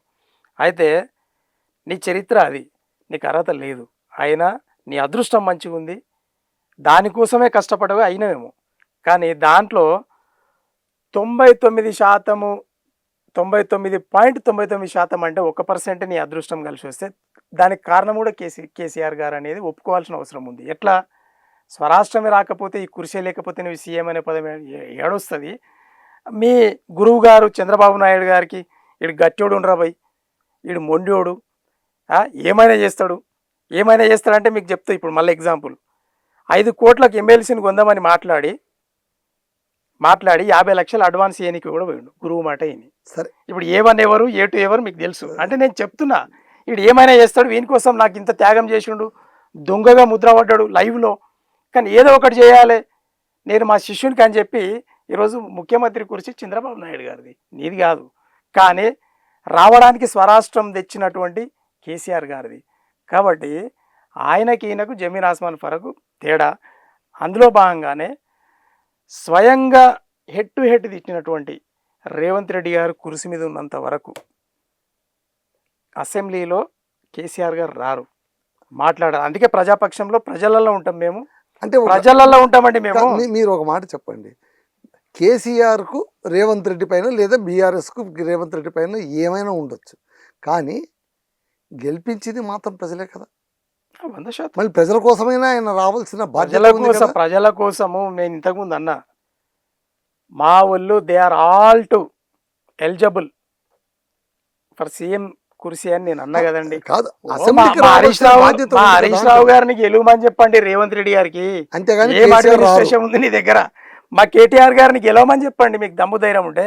మా కవిత గారిని మండలిలో గెలవమని చెప్పండి. అరే మా ఎమ్మెల్యేలు జగదీష్ రెడ్డి గారిని గెలవమని చెప్పండి. ఓకే, ఈరోజు కౌశిక్ రెడ్డి గారిని గెలవమని చెప్పండి, ప్రశాంత్ రెడ్డి గారిని గెలవమని చెప్పండి. మా ఎమ్మెల్యే ఒక్కరు చాలు, ఆయన మా ఎమ్మెల్యే, పిఆర్ఎస్ ఎమ్మెల్యే, ఎవ్వరు అవసరం లేదు. వాళ్ళని గెలువుని మొదలు. అంత పెద్ద మహానాయకుని పట్టుకొని ఈరోజు చాలామందికి ఒక అపవాదం ఉంది కేసీఆర్ గారి మీద. తెలంగాణ ఇస్తే టీఆర్ఎస్ పార్టీని కాంగ్రెస్లో విలీనం చేస్తా అని మాట ఇచ్చి మాట తప్పిండని ఒక పెద్ద అపవాదం ఉంది. దానికి సూటి జవాబు ఏంటంటే, తెలంగాణ ఈడికే ఆగమైంది, దీనికి ఒక పెద్ద దిక్కు అనే వాళ్ళు లేరు. కాబట్టి దీనికి నాయకత్వాన్ని తయారు చేయాలి, తెలంగాణ కోసం నాయకులనే తయారు చేయాలి, రాజకీయ నాయకులను. కాబట్టి నేను ఒకవేళ కాంగ్రెస్ పార్టీలో చేరితే నాయకత్వం దెబ్బతింటుంది, కలుషితం అయిపోతుంది. కాబట్టి నేను కాంగ్రెస్లో కలవను, ప్రజల వద్దకు ఇదే పార్టీ పెట్టుకొని పోతా, నాయకులను తయారు చేసిస్తా అనుకున్నాడు. కాబట్టి ఈరోజు మహానాయకులను తయారు చేసిండు, ఆయన మహానాయకుడు అయ్యిండు. ఈరోజు తెలంగాణ కోసం పోరాటం చేసే యోధులు మా ఎమ్మెల్యేలు, మా ఎంపీలు, మా మంత్రులు, ప్రతి కార్యకర్త తెలంగాణ కోసం పోరాటం స్పెషల్గా చేస్తారు. కానీ అదే ఒకవేళ చారిత్రాత్మకమైన తప్పు కేసీఆర్ గారి గిట్ట చేసి ఉంటే ఇక తెలంగాణ వాదం లేదు, కుక్కలు చింపిన ఇస్తారా ఈ తెలంగాణ. అంటే 2014 కంటే ఎట్లయితే ఉండేనో 75 ఏళ్ళ గోస తెలంగాణది, అదే పరిస్థితి ఉండేదండి. అందుకోసం కేసీఆర్ గారు ఒక స్థితప్రజ్ఞుడు, రాజనీతిజ్ఞుడు. కాబట్టి ఎప్పుడు ఏం చేయాలని ఆయనకు తెలుసు. అందుకే కాంగ్రెస్ పార్టీలో చేరకుండా ఇదే టీఆర్ఎస్ పార్టీతో ప్రజల వద్దకు వెళ్ళిండు. 2 దఫాలుగా పరిపాలన ఇచ్చారు. 3వ దఫా ఈరోజు ముఖ్యంపలు వేసుకుంటారు. అయ్యో పెద్ద ఆయనను, రాష్ట్రం తెచ్చినోన్ని, మనల్ని ఈరోజు ఇంత అభివృద్ధి చేసినోన్ని, ప్రతి బిడ్డకు కూడా, ప్రతి ఓటర్కు కూడా, ప్రతి పౌరుడు కూడా, చిన్న పిల్లోడి నుండి ముసలోడి వరకు ఆర్థిక ఫలాలను అందించినోండి మేము బయట అనవసరంగా దూరం పెట్టుకున్నామని చెప్పి ఈరోజు బాధపడుతూ ఉన్నారు తెలంగాణ ప్రజానికం. అది కేసీఆర్ గారి సత్తా. కాబట్టి ఆయన సైలెంట్గా ఉన్నాడు. మీరు చేసిన తప్పు మీరు తెలుసుకుంటారు, మీరు చేసిన తప్పు మీరు తెలుసుకున్న రోజు, మీరు వచ్చి నా దగ్గరకు వచ్చి అడిగిన రోజు నేను బయటకు వస్తున్నారు. ప్రజలందరూ వ్యవసాయ క్షేత్రంలో ఉన్నారు తెలంగాణ ప్రజలు, అలాగే బీఆర్ఎస్ భవన్లో ఉన్నారు తెలంగాణ ప్రజలు. కాబట్టే ఈరోజు మరి ఫిబ్రవరి చివరి అంకంలో ఖచ్చితంగా పెద్ద సభ ఉంటుంది, మళ్ళా ఏప్రిల్లో సభ ఉంటుంది ప్రకటించారు. కాబట్టి ఇప్పుడు రాష్ట్ర పర్యటన చేస్తారా? 100% ఇంకా ఆయన ఆయన రణరంగం వస్తుంది, తుఫాన్ వస్తుంది. ఓకే ఈ పిల్లగాళ్ళు ఏడగొట్టుకపోతారనే భయం ఉన్నది ఇంకా ఓకే ఆయనకు. అంటే పరిపాలన చేసుకోవడానికి అవకాశం ఇస్తే కూడా పరిపాలన చేయలే. తెలంగాణ ఆగమైంది. ఈ తెలంగాణ ఆగమైన తెలంగాణ మళ్ళీ సెటిలైట్ చేయాలంటే భయము, భక్తి, ప్రేమ ఉండాలి. కాబట్టి కేసీఆర్ గారు మళ్ళీ ప్రజలలోకి వస్తుండంటే ఇలా దిమ్మ తిరుగుతుంది, అడ్మినిస్ట్రేషన్ సెటప్ అవుతుంది. ఈరోజు పోలీసు కానిస్టేబుళ్ళు వాళ్ళ పిల్లలు, వాళ్ళ భార్య బిడ్డలు అంతా రోడ్డు మీద ఎక్కిర్రండి. దేశ చరిత్రలో ఎక్కడ కూడా ఈరోజు వరకు పోలీస్ కుటుంబాలు రోడ్డు మీద వచ్చి ప్రభుత్వానికి వ్యతిరేకంగా నిలబడలే. నిరుద్యోగులు ఈరోజు ఏ నిరుద్యోగులు అయితే కాంగ్రెస్ నిలబెట్టినాయో ఆ నిరుద్యోగులు ఈరోజు రోడ్ల మీదకి వచ్చి అది చేస్తారు. ఏ మహిళలైతే కాంగ్రెస్ కోట్లేసిర్రో ఆ మహిళలు తిరగబడతా ఉన్నారు. ఏ రైతులైతే మరి కాంగ్రెస్ కోట్లేసిర్రో అదే రైతులు, అదే యువత ఈరోజు కాంగ్రెస్ వ్యతిరేకంగా ఉంది. కాబట్టి 13 నెలల్లో కాంగ్రెస్ పార్టీ రేవంత్ రెడ్డిని నమ్మినందుకు ఆగమైపోయింది. ఇక మళ్ళీ లేవదు. మీరు వచ్చే ఈ ఎన్నికలలో మీరు చూడండి, ఖచ్చితంగా బీఆర్ఎస్ పార్టీకి బ్రహ్మరథం ప్రజలు పట్టబోతున్నారు. కేసీఆర్ గారు మళ్ళీ రణరంగం సిద్ధమైండు, ప్రజలను కాపాడుతాడు. తెలంగాణ శ్రీరామ రక్ష ఖచ్చితంగా కేసీఆర్ గారేనండి. ఓకే అండి, చాలా ధన్యవాదాలు సార్. పార్టీకి సంబంధించి చాలా విషయాలు ముచ్చటించారు, రాజకీయాల గురించి కూడా మాట్లాడారు. మరో మంచి సందర్భంతో మళ్ళీ మిమ్మల్ని కలుసుకుంటాం. అంతవరకు సెలవు. Thank you sir.